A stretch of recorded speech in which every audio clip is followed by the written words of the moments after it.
இன்று திருமா பட்டறையின் 40வது அரங்கில் நம்முடன் இந்த அமர்வை சிறப்பிக்க வந்துள்ள வெல்லும் ஜனநாயக மாநாட்டிற்கான முன்னோட்டமாக திருமா பட்டறை இந்த அமர்வை நாங்கள் தொடங்கி 40 நாள்கள் ஆகிவிட்டது. இன்று எங்களுக்கு உண்மையாகவே சிறப்பான நாள்தான். எங்களோட முன்னோடி கருத்தியல் ஆசான் TS திருமார்பன் அவர்கள் நம்முடன் இணைந்துள்ளார். அவரை மேலும் சிறப்பிக்க 3ஆம் கட்ட தலைமுறைதான் இளம் சிறுத்தை எங்கள் ஊர்காரை நான் தான் அழைக்க வேண்டும் என்று அன்பு கட்டளை விதித்த என் அன்பு தம்பி சுரேபாவலன் அவர்களை வரவேற்புரை அளிக்க அழைக்கிறேன். தம்பி, தற்போது நீங்கள் பேசலாம். அனைவருக்கும் இனிய இரவு வணக்கம். இன்று திருமா பட்டறையின் 40வது கருத்தமர் தொடர்பில் சிறப்புரை ஆற்ற வருகை தந்துள்ள அண்ணன் கடலூர் தேர்தல் மேலிட பொறுப்பாளர், நமது கட்சியின் மண்டல அமைப்பு செயலாளர் என் பாச அண்ணன் Thol.Thirumavalavan அவர்களை வருக வருக என அன்புடன் திருமா பட்டறையின் சார்பிலும் கடலூர் தெற்கு மாவட்ட சமூக ஊடக மைய விடுதலை சிறுத்தைகள் கட்சியின் சார்பிலும் வரவேற்கிறேன். சகோதரி நன்றி. அண்ணா உரையாற்றுறதுக்கு முன்னாடி சகோதரி சொல்லுங்க, நான் ஒரு சில செய்தியை நான் சொல்லிடுறேன். சரிங்க, நீங்க பேசுங்க. அன்பார்ந்த தோழர்களே, இந்த கருத்தமர்வை மிக சீரோடும் சிறப்போடும் நடத்தி கொண்டிருக்கிற சகோதரி ரேணுகா அவர்களுக்கும், இதை அமீரகத்திலிருந்து வழிநடத்தி கொண்டிருக்கிற தோழர் சித்திக் அவர்களுக்கும் வணக்கம். இன்றைக்கு அண்ணன் திருமார்பன் அவர்கள் உரையாற்றுவதாக நான் முகநூலில் பார்த்தேன். மற்ற வேலைகளை எல்லாம் ஒதுக்கிவிட்டு இன்னைக்கு அண்ணன் உரையாற்றும் போது அதிலே நாம பங்கெடுக்க வேண்டும் என்கிற உணர்வோடு நான் இங்கே இதிலே இணைந்திருக்கிறேன். இதிலே இந்த வெல்லும் ஜனநாயகம் என்கிற தலைப்பிலே அண்ணன் பேச வருவதற்கு அவர் ஒரு சரியான நபர். அவர் பேசினால் இது சரியாக இருக்கும். ஏனென்றால் எழுச்சி தமிழர் அண்ணன் திருமாவளவன் அவர்களுடைய அரசியலை, அவருடைய கொள்கையை, அவருடைய கோட்பாடுகளை ஜனநாயக அடிப்படையில் விடுதலை சிறுத்தையாய் தன்னை இணைத்துக் கொண்டு எழுச்சி தமிழரை தலைவராக ஏற்றுக்கொண்டு இந்த சாதிய அமைப்புகளை, சாதிய சிந்தனைகளை உடைத்தெறிந்து விடுதலை சிறுத்தையாய் தன்னை பயணித்துக் கொண்டிருக்கிற ஒரு சிறந்த போராளி அண்ணன் அவர்கள். அண்ணனுடைய செயல்பாடு என்பது, அண்ணனுடைய அணுகுமுறை என்பது, அண்ணனுடைய கருத்தியல் என்பது, அண்ணனுடைய ஒட்டுமொத்தமான ஜனநாயக பார்வை என்பது விடுதலை சிறுத்தைகள் ஒரு சாதிய இயக்கம் அல்ல. விடுதலை சிறுத்தைகளுடைய தலைவர் அண்ணன் அவர்கள் ஒரு சமூகத்துக்கான தலைவர் அல்ல. அவர் ஒட்டுமொத்த தமிழ்ச்சத்துக்கும் மானுட விடுதலைக்கும் புரட்சியாளர் அம்பேத்கர் வழியில் போராடி கொண்டிருக்கிற ஒரு கருத்தியல் ஆளுமை. ஆகவே நான் என்னை விடுதலை சிறுத்தையாய் இணைத்துக் கொண்டிருக்கிறேன் என்று தலித் அல்லாத சமூகம் விடுதலை சிறுத்தையில் இணைந்து பயணிக்கலாம் என்கிற ஒரு சிக்கலை கட்டுடைத்தவர் அண்ணன் திருமார்பன் அவர்கள். ஆனால் அவருடைய அணுகுமுறை என்பது சிறுத்தையாய் மட்டும்தான் இருக்குமே தவிர ஒருபோதும் அவரிடத்திலே அணுகுமுறையிலும் சரி, உரையாடலும் சரி, அவர் செயல்பாடுகளும் சரி ஜனநாயகத்துக்கு உட்பட்டுதான் நடப்பாரே தவிர தான் இப்படி நடந்து கொள்ள வேண்டும், உள்ளொன்று வைத்து புறமொன்று பேசுகிற அளவில் நடந்து கொள்கிற ஆள் அல்ல. ஒரு சிறந்த போராளி, சிறந்த வழக்கறிஞர். மாநிலத்தினுடைய அமைப்பு செயலாளராக தலைவர் தேர்வு செய்திருக்கிறார் என்று சொன்னால் அவர் எத்தகைய பின்புலத்தை, கருத்தியல் பின்புலத்தை கொண்டிருந்தால் இந்த கட்சியில் அமைப்பு செயலாளராக இருப்பார் என்பதை நீங்கள் புரிந்து கொள்ள வேண்டும். அந்த அளவுக்கு இந்த வெல்லும் ஜனநாயகம் என்கிற இந்த தலைப்பில் பேசுவதற்கு அண்ணன் பேசினால் அது இந்த கருத்தமர்வுக்கும் சிறப்பு சேர்க்கும், இந்த தலைவர் வைத்திருக்கிற தலைப்புக்கும் அது வலிமை சேர்க்கும் என்பதை சொல்லி அண்ணன் அவர்களை உரையாற்ற அன்போடு அழைக்கிறேன். வணக்கம். சிறப்பு. அண்ணா, தற்போது நீங்கள் பேசலாம். அண்ணா,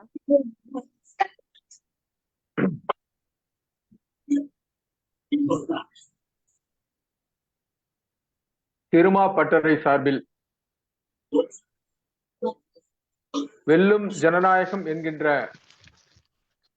தலைப்பில்,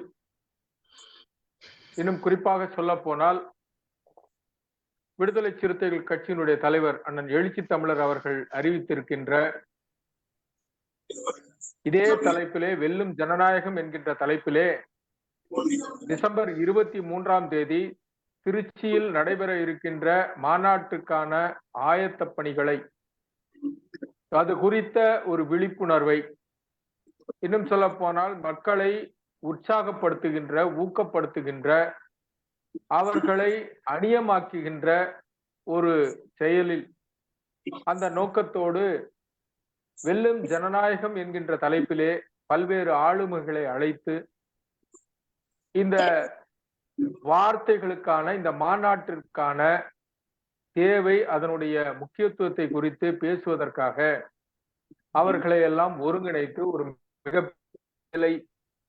செயற்கரிய செயலை சமூக ஊடகங்கள் வாயிலாக பொதுமக்களிடம் கொண்டு செல்கின்ற இந்த பணியை மேற்கொண்டிருக்கின்ற பாசத்திற்குரிய சகோதரி மு.க. ரேணுகா அவர்களுக்கும், அவர்களுக்கு மிகுந்த ஒத்துழைப்போடு அயலகத்தில் இருந்தாலும் இந்திய மண்ணில் நாம் இணைந்திருக்க வேண்டிய அவசியத்தை உணர்ந்து பல்வேறு பணிகளுக்கு இடையே ஒத்துழைப்பை நல்கி கொண்டிருக்கின்ற அருமை சகோதரர் முகமது சித்திக் அவர்களுக்கும் இந்த நேரத்திலே என்னுடைய மனமார்ந்த நன்றியை முதலில் தெரிவித்துக் கொள்கிறேன். இந்த அமர்வில் கலந்து கொண்டிருக்கின்ற பல்வேறு தோழர்கள், என்பால் அன்பு கொண்டிருக்கின்ற, என் மீது பாசம் வைத்திருக்கின்ற, என்னுடைய உரையை கேட்பதற்காக தங்களுடைய நேரத்தை ஒதுக்கி கலந்து கொண்டிருக்கின்ற அத்துணை நல்ல உள்ளங்களுக்கும் என்னுடைய அன்பார்ந்த வணக்கத்தை தெரிவித்துக் கொள்கிறேன். அன்பு சகோதரர்களே, வெல்லும் ஜனநாயகம் என்கின்ற வார்த்தையிலிருந்து என்னுடைய உரையை ஆரம்பிக்கலாம் என்று விளைகின்றேன். வெல்லும் ஜனநாயகம், ஜனநாயகம் வெல்லும், அப்படி அப்படி அப்படி எளிதில் எடுத்துக்கொண்டா அதுதான். நம்ம சத்தியமேவே ஜெயதே என்ற ஒரு வார்த்தை இருக்கிறது. அதற்கு வாய்மையே வெல்லும் என்று தமிழக அரசு அதை மாற்றியது. இன்னும் சொல்ல போனால் கலைஞர் கருணாநிதி அவர்கள் அந்த வார்த்தையை வாய்மையே வெல்லும் என்று அதை மாற்றினார். வாய்மையே வெல்லும் என்று சொன்னால், வாய்மை எதற்காக வெல்லும் என்று சொன்னால், கடைசியில் ட்ரூத் அலோன் ட்ரையம்ஸ், ஆங்கிலத்தில் சொல்றான் ட்ரூத் அலோன் ட்ரையம்ஸ். பொய்மை ஊரை சுற்றி அது வலம் வந்த பிறகு கடைசியில் வெற்றி பெறுவது உண்மையாகத்தான் இருக்க முடியும் என்பது அது ஒரு நம்பிக்கைக்கான வார்த்தை. சர்வாதிகாரம் வரலாற்றில் பல்வேறு காலகட்டங்களில் பல்வேறு நபர்களால் மேற்கொள்ளப்பட்டிருக்கிறது. ஜனநாயகத்துக்கு எதிரானது சர்வாதிகாரம். நீங்கள் விக்கிபீடியாவில் இருந்து போனாலும், கூகுளில் நீங்க அதை தேடி போனீங்கனாலும், யார் சர்வாதிகாரி, எந்தெந்த நபர்கள் இருக்கிறார்கள் என்று பார்த்தால், நம்முடைய நவீன உலக காலகட்டத்தில், நவீன வரலாற்று காலகட்டத்தில் ஹிட்லரையும் இடியமைனும் தவிர அமெரிக்க ஏகாதிபத்தியத்துக்கு எதிராக போராடியவர்களை எல்லாம் சர்வாதிகாரிகளாக சித்தரித்திருப்பார்கள். அண்மை கால உதாரணமாக சதாம் ஹுசேனை அவர்கள் சர்வாதிகாரியாக சித்தரிக்கிறார்கள். ஆனால் உண்மையிலேயே நாம் பார்த்தோம் என்றால், இன்றைய காலகட்டத்தில், இன்றைய உலகில் எந்தெந்த நாடுகள் தங்களை குடியரசு நாடுகள் அல்லது மக்களுக்கான நாடுகள் என்று சொல்லிக் கொள்கிறதோ, மக்களுக்கான ஆட்சியை நடத்தி கொண்டு இருப்பதாக சொல்லக்கூடிய நாடுகளினுடைய அதிபர்கள் மிகப்பெரிய நவீன சர்வாதிகாரிகளாக விளங்கிக் கொண்டிருக்கிறார்கள் என்பதை நாம் உணர்ந்து கொள்ள வேண்டும். நமக்கு அதற்கான அனுபவங்கள் இருக்கிறது. நாம் அண்மை காலத்தில் கண்டு உணர்ந்ததுதான், இலங்கையிலே இருந்த மஹிந்த ராஜபக்சே எத்தகைய கொடுங்கோலனாக,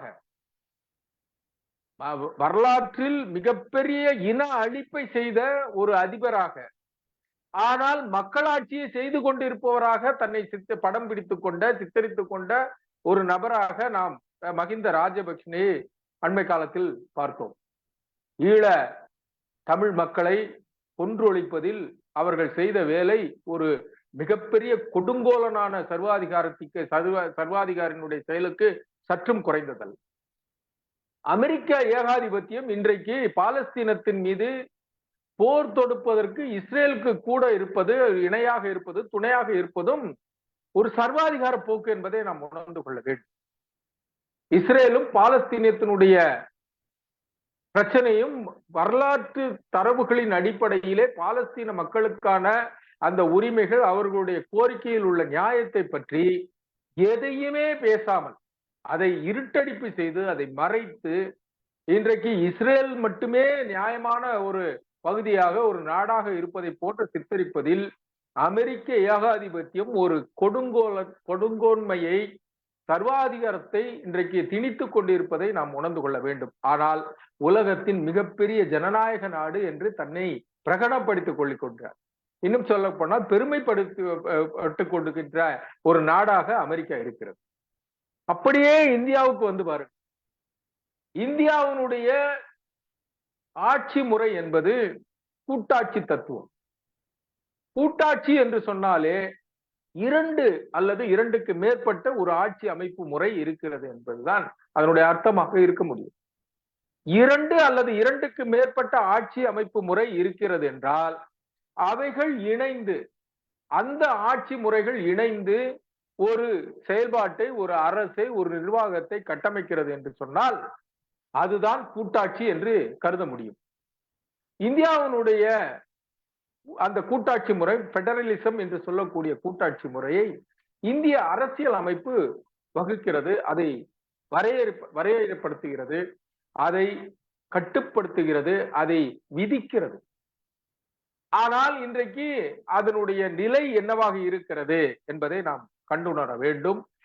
ஏன் இந்த நிலை, இன்னும் சொல்ல போனால் நான் வெளிப்படையாக சொல்லலாம், இன்றைக்கு இந்தியாவினுடைய ஜனநாயகம் ஒரு அவல நிலையில் இருக்கிறது.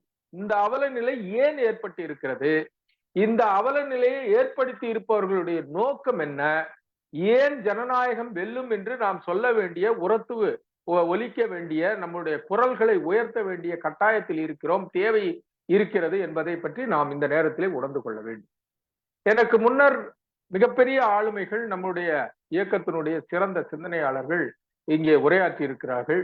ஆனால் அவர்களுடைய உரைகளை கேட்பதற்கான வாய்ப்பு எனக்கு கிட்டவில்லை. ஏனென்றால் நேற்றைக்கு கடலூர் மாவட்டத்தினுடைய வேப்பூர் பகுதி, அதனுடைய மேற்கு எல்லையில் இருக்கின்ற கடைசி வட்டமாக இருக்கின்ற வேப்பூர் வட்டத்திலே ஜா ஏந்தல் என்கின்ற ஒரு கிராமத்திலே இருந்து பிறந்து வளர்ந்த அருமை சகோதரர் ராமகிருஷ்ணன் அவர்கள் நேற்றைக்கு என்னிடம் தொடர்பு கொண்டு, அண்ணா நீங்கள் இந்த அமர்வில் பேச வேண்டும், நம்முடைய இயக்கத்தினுடைய பல்வேறு ஆளுமைகள் பேசிவிட்டார்கள், நீங்களும் இதில் பேச வேண்டும் என்று நான் விருப்பப்படுகிறேன். சகோதரி ரேணுகாவுடனும் சகோதரர் சித்திகுடனும் நான் தொடர்பு கொண்டு உங்களுக்கான அந்த அமர்வை நான் உறுதி செய்து தருகிறேன், நீங்கள் பேச வேண்டும் என்று சொன்னார்கள். ஒப்புதல் அளித்தேன். ஏனென்றால் இந்த நேரத்தில் இணைய வழியாக, இன்னும் குறிப்பாக சொல்ல போனால் தலைவர் அவர்கள் மிகுந்த நம்பிக்கை வைத்திருக்கின்ற, மிகுந்த எதிர்பார்ப்பை வைத்திருக்கின்ற 3ஆம் தலைமுறை விடுதலை சிறுத்தைகள் இணைந்திருக்கின்ற ஒரு தளமாக இருக்கின்ற சமூக ஊடக தளத்திலே அந்த வாய்ப்பை பெறுவது என்பது உண்மை உள்ளபடியே எனக்கு அது மிகப்பெரிய பெருமையான செயல். அது மிகுந்த மகிழ்ச்சி அளிக்கின்ற ஒரு வாய்ப்பு என்கின்ற காரணத்தால் உடனடியாக ஒப்புக்கொண்டேன். இன்றைக்கே பேச வேண்டும் என்று அவர் ஒப்புதலை பெற்று, 2 பேரும் ஒப்புதல் பெற்று நீங்கள் இன்றைக்கே பேசுங்கள் என்று சொல்லிவிட்டார்கள். ஆக மிகப்பெரிய தயாரிப்போடெல்லாம் வரவில்லை. ஆனால் எனக்கு இந்த அமர்வில் விடுதலை சிறுத்தைகளை பற்றிய எனக்கென்று ஒரு எதிர்பார்ப்பு இருக்கிறது, எனக்கு ஒரு நம்பிக்கை இருக்கிறது. மற்ற அமைப்புகளுடைய தோழர்களை விட நம்முடைய இயக்கத்தினுடைய தோழர்கள் மிகுந்த ஒரு அரசியல் புரிதலோடு இன்றைக்கு இயங்கிக் கொண்டிருப்பவர்கள். இன்னும் சொல்ல போனால் விடுதலை சிறுத்தைகள் என்பது தலைவர் அவர்கள் ஒரு அடிப்படையில் ஒரு வழக்கறிஞர். அவருடைய பணிகள், அவருடைய அறிவாற்றல் அது எல்லாம் வேறு. ஆனால் அடிப்படையிலே அவர் ஒரு வழக்கறிஞராக, சட்டம் படித்தவராக இருக்கிறார். ஆனால் இந்த சமூகம் என்பது, இந்தியாவினுடைய சமூகம் என்பது சாதி புழுத்த முடைநாற்றம் அடிக்கக்கூடிய ஒரு சமூகமாக இருக்கிறது. சாதி என்பது இங்கே கோலோச்சி கொண்டு இருக்கிறது. அந்த சாதி இந்த சமூகத்துக்கு பெருமை அளிக்கிறதா என்று சொன்னால் அது ஒரு முடைநாற்றத்தை தருகிறது. சாக்கடையை கொண்டு ஒரு பகுதியிலே கொட்டிவிட்டால் என்ன நாற்றம் அடிக்குமோ அதுபோல இன்றைக்கு இந்தியா என்கின்ற பல்வேறு பெருமைகள் இருக்கிறது. இந்த நாட்டிற்கு பல்வேறு மொழிகள் இருக்கின்றது, பல்வேறு தேசிய இனங்கள் இருக்கிறது, பல்வேறு கலாச்சாரம் இருக்கிறது, பல்வேறு பண்பாடுகள் இருக்கிறது, பல்வேறு உடையமைப்புகள் இருக்கிறது. ஆனால் இவற்றையெல்லாம் இந்த மிகப்பெரிய அலங்காரமான, இன்னும் சொல்ல போனால் மிகுந்த வண்ணம் மிக்க இந்த ஒரு சொசைட்டி என்று சொல்லக்கூடிய இந்த சமூக கட்டமைப்பை மிகப்பெரிய முடைநாற்றம் அடிக்கக்கூடிய ஒரு செயல் கெடுக்கிறது என்று சொன்னால் அது இன்றைக்கு சாதி. அந்த சாதி என்கின்ற ஒரு முடைநாற்றம் அடிக்கக்கூடிய ஒரு பண்பு என்பது இங்கே கோலாச்சி கொண்டு இருக்கும் பொழுது இந்த சமூகத்தை திருத்தக்கூடிய மருத்துவராக இன்றைக்கு விடுதலை சிறுத்தைகள் கட்சியினுடைய தலைவர் அண்ணன் எழுச்சி தமிழர் அவர்கள் இருக்கிறார்கள். அவர் ஒரு சமூக மருத்துவராக இருக்கிறார்.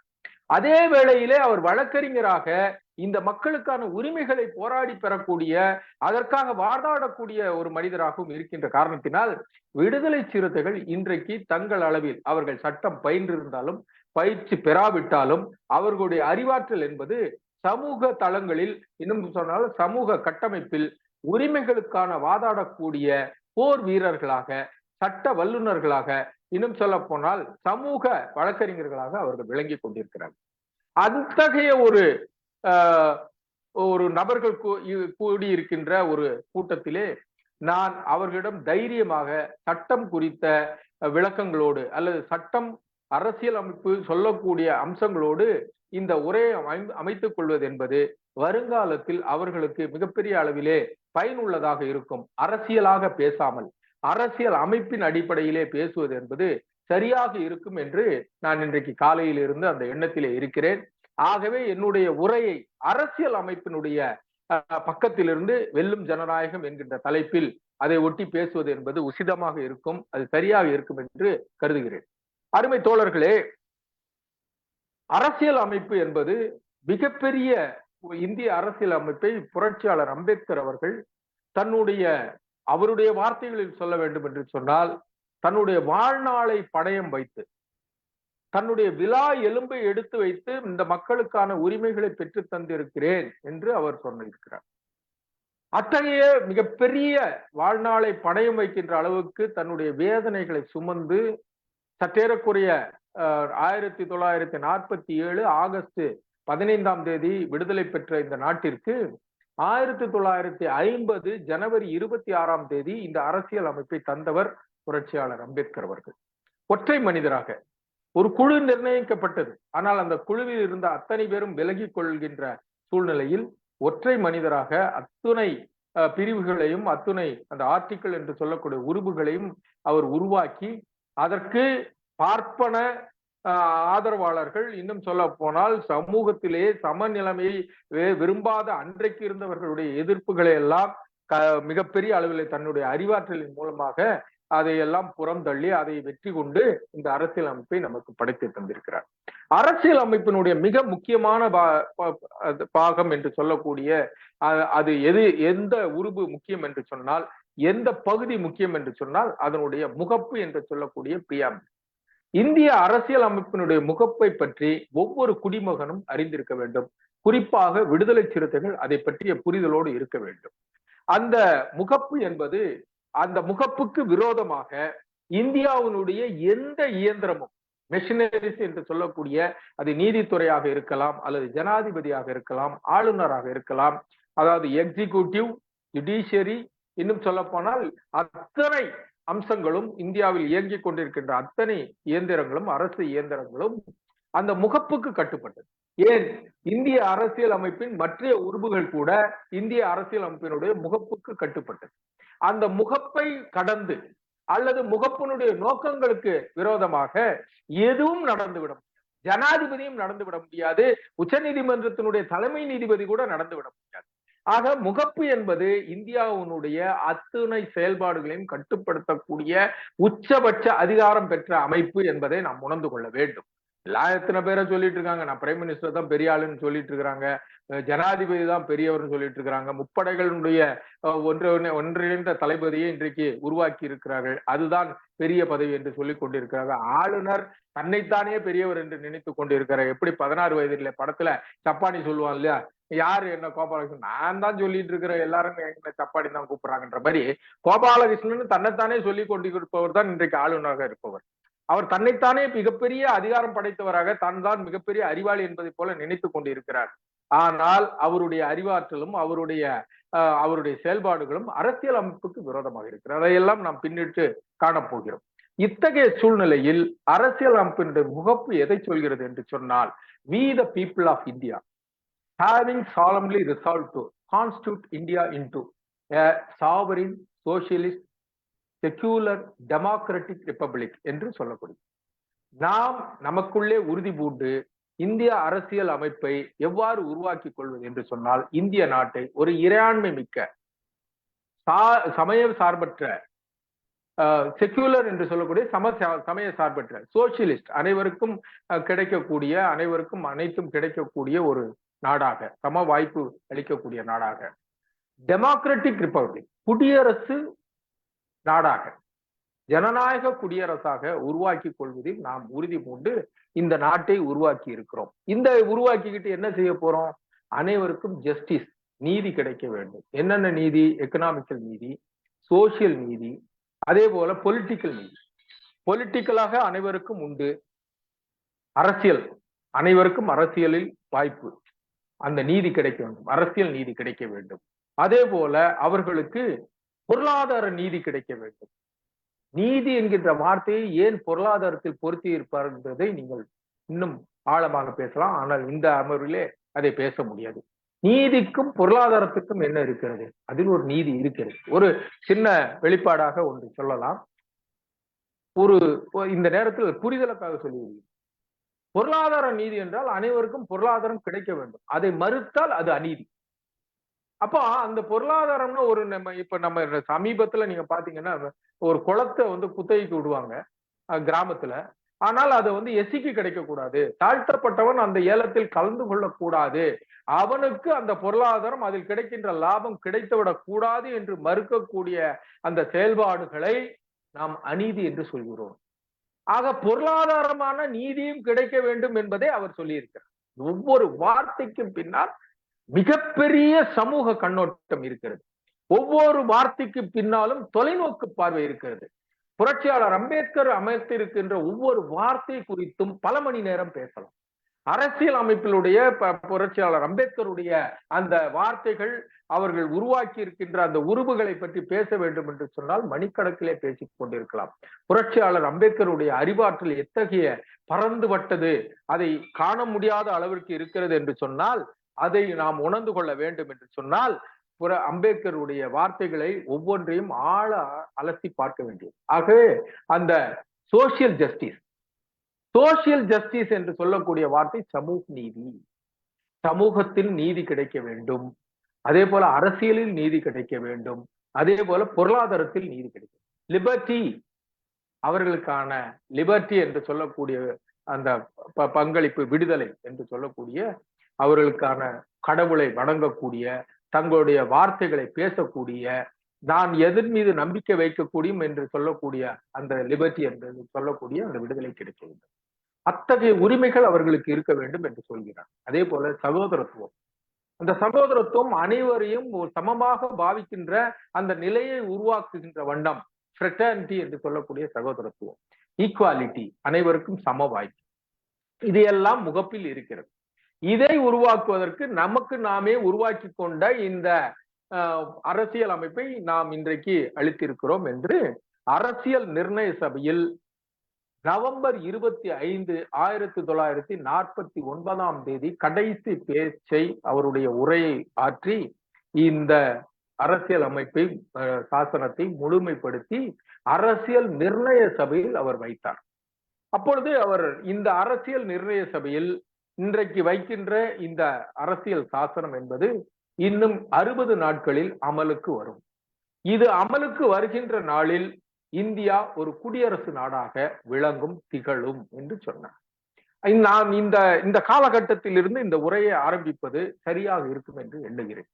1949 நவம்பர் 25 புரட்சியாளர் அம்பேத்கர் தன்னுடைய நிறைவுரையில் இந்த அரசியல் அமைப்பினுடைய சிறப்பம்சங்களை பேசிவிட்டு, இந்த அரசியல் அமைப்பு ஜனவரி 26, சரியாக 60 நாட்களுக்கு பிறகு ஜனவரி 26, 1950 அன்று அமலுக்கு வரும் என்று சொன்னார்கள். அது ஒரு இன்குபேஷன் பீரியட் என்று சொல்வார்கள். அந்த இன்குபேஷன் பீரியடுக்கு பிறகு, அந்த காலகட்டத்திற்கு பிறகு அது அமலுக்கு வரும் என்று சொன்னார்கள்.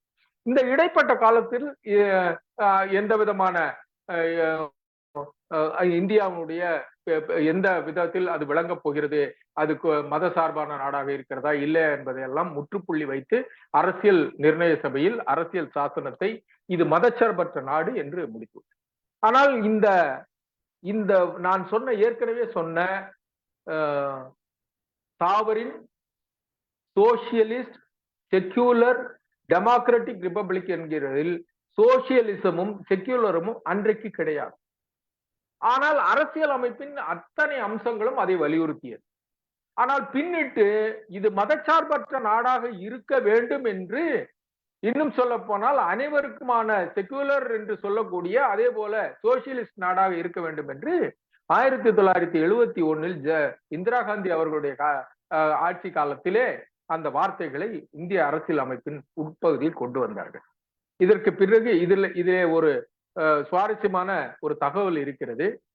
2014 முதன்முறையாக மோடியினுடைய ஆட்சி அவர்களுக்கு அமைக்கப்பட்ட பிறகு, இன்னும் சொல்ல போனால் அது பிஜேபியினுடைய ஆட்சி என்று சொல்லக்கூடாது, நாம் அனைவருமே அது RSS ஆட்சி என்பதை உணர்ந்து கொள்ள வேண்டும்.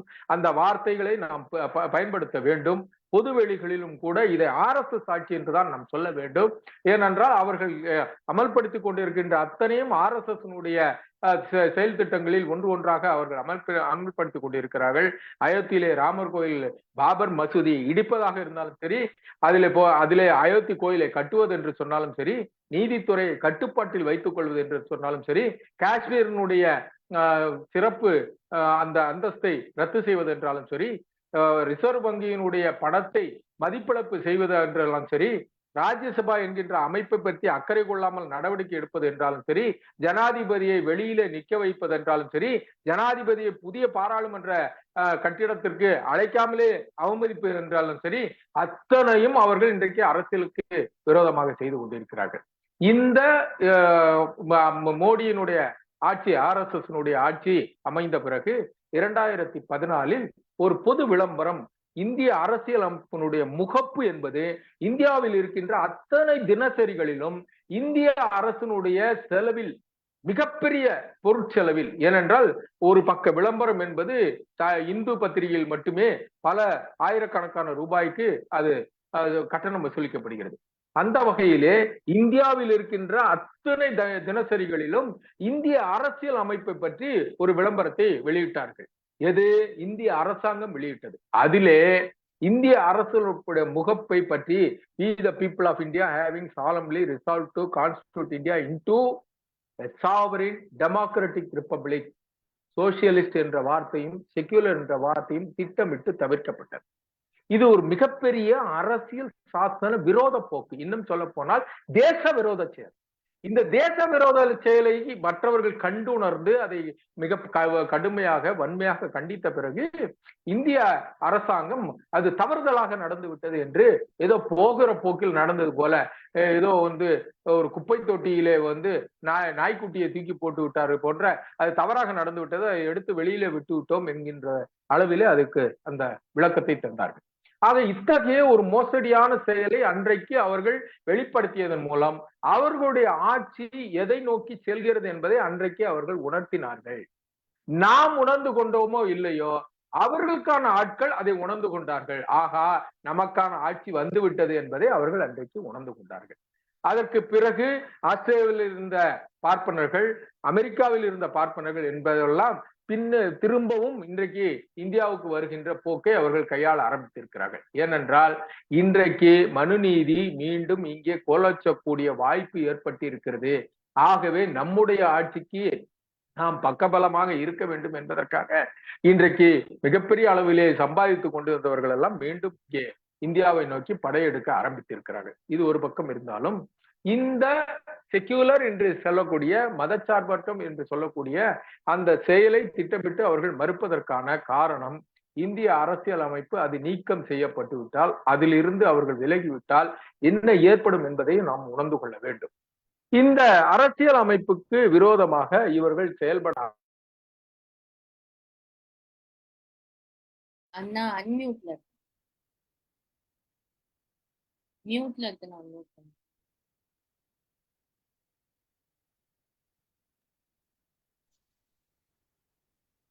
ஓகே கேக்குதா? இப்ப கேக்குதா? கண்டிப்பா இப்போ அந்த அந்த அரசியலமைப்புக்கு விரோதமாக அவர்கள் செயற்பட ஆரம்பித்த பிறகு நாம் சில அடிப்படைகள் அவர்கள் எதையெல்லாம் செய்து வருகிறார்கள் என்பதை உணர்ந்து கொள்ள வேண்டும். அவர்களுடைய தலைவர் அவர்கள் விடுதலை சிறுத்தைகள் கட்சியினுடைய தலைவர் அண்ணன் எழுச்சி தமிழர் அவர்கள் தொடர்ச்சியாக பல இடங்களில் அதை எச்சரிக்கையாகவே செய்து வருகிறார்.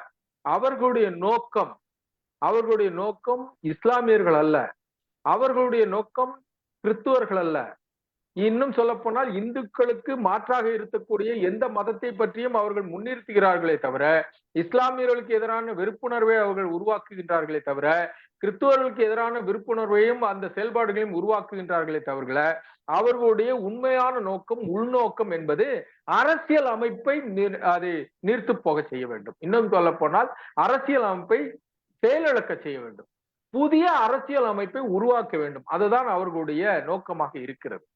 இந்த நோக்கத்திற்கு அவர்களுக்கு இடையூறாக இருப்பது ஒன்றே ஒன்றுதான், இந்தியாவினுடைய நீதித்துறை. இந்த நீதித்துறையில் தங்களுடைய ஆட்களை திட்டமிட்டு புகுத்துவதன் மூலமாக இந்த நாம் இந்திய அரசியல் அமைப்பை மாற்றக்கூடிய வாய்ப்பை பெறும் பொழுது, இன்னும் சொல்ல போனால் இந்திய அரசியல் அமைப்பில் கை வைக்கின்ற பொழுது இந்திய நீதித்துறை அதற்கு ஆதரவான தீர்ப்பை அளிக்க வேண்டும் என்பது அவர்களுடைய எதிர்பார்ப்பாக இருக்கிறது, அதனுடைய நோக்கமாக இருக்கிறது. இப்பொழுது நாம் இந்த இந்த அவர்களுடைய செயல்பாடுகளில் இருந்து அவர்களுடைய நோக்கத்திலிருந்து நாம் இப்பொழுது ஜனநாயகம் வெல்லும் ஜனநாயகம் என்கின்ற தலைப்பை நாம் கவனிக்க வேண்டியது இருக்கிறது. 2015-16களில் மோடியினுடைய அவர் நிறைய புழுகிட்டு வந்தாரு. அவரை வந்து போஸ்ட் பண்றதுக்காக அவர் எத்தனை மிகப்பெரிய கொடூரமான செயல்களை, இஸ்லாமியர்களுக்கு எதிரான கொடூர செயல்களை செய்து, ஒரு அரக்கத்தனத்தை செய்து அவர்களுடைய RSS நம்பிக்கை பெற்று ஆட்சியில் அமர்ந்தார் என்பதெல்லாம் அந்த குற்றச்சாட்டுகளை புறந்தள்ளிவிட்டு அவர் வந்த பிறகு என்ன செய்தார்? ரிசர்வ் வங்கி என்று சொல்லக்கூடிய இந்தியாவினுடைய கரன்சி என்று சொல்லக்கூடிய பணத்தை வெளியிடுவதும், எத்தனை நோட்டுகள் உள்ளே இருக்க வேண்டும், எத்தனை புதிய நோட்டுகளை அச்சடிக்க வேண்டும், பண வீக்கத்திற்கு எதிராக எத்தனை புதிய நோட்டுகளை அடிக்கலாம் அல்லது எத்தனை நோட்டுகளை திருப்பி வாபஸ் பெறலாம் என்பதெல்லாம் முடிவு செய்ய வேண்டியது ரிசர்வ் வங்கி. இந்தியாவினுடைய ரிசர்வ் வங்கியினுடைய கவர்னன்ஸ் செய்யக்கூடிய வேலைகளை அவர்களை மட்டுமே செய்ய முடியும். இது கான்ஸ்டிடியூஷனுடைய அத்தாரிட்டி என்று சொல்வார்கள். அரசியல் அமைப்பு, அரசியல் சாசனத்தினுடைய அதிகாரம் பெற்ற ஒரு அமைப்பு ரிசர்வ் வங்கி. அந்த ரிசர்வ் வங்கி தான் இந்தியாவில் இருக்கின்ற அத்தனை வங்கிகளையும் கட்டுப்படுத்துவது.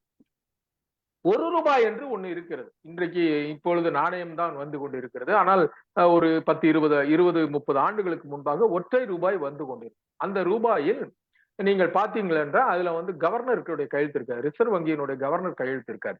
ஆனால் மாறாக இந்தியாவினுடைய பினான்ஸ் செக்ரட்டரி அந்த செயலாளருடைய கையெழுத்து இருக்கும்.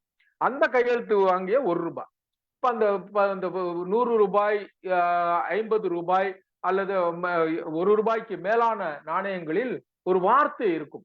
I promise to pay the bearer a sum of ₹10. I promise to pay the bearer a sum of ₹100. I promise to pay the bearer a sum of ₹500 என்று சொல்வார்கள். 500 ரூபாய் இதுக்கு உத்தரவாதம் அளிக்கிறேன், இந்த நோட்டை வைத்திருப்பவர்களுக்கு 500 ரூபாய் கொடுப்பதற்கு நான் உத்தரவாதம் அளிக்கிறேன் என்று ரிசர்வ் வங்கியினுடைய கவர்னர் அதற்கான உத்தரவாதத்தை அளித்திருப்பார். இப்ப அந்த 500 ரூபாய் செல்லுவது ஒருத்தரிடமிருந்து ஒருத்தரிடம் மாறும் பொழுது அந்த 500 ரூபாய்க்கான மதிப்பை அளிப்பது என்பது ரிசர்வ் வங்கியினுடைய கவர்னர்.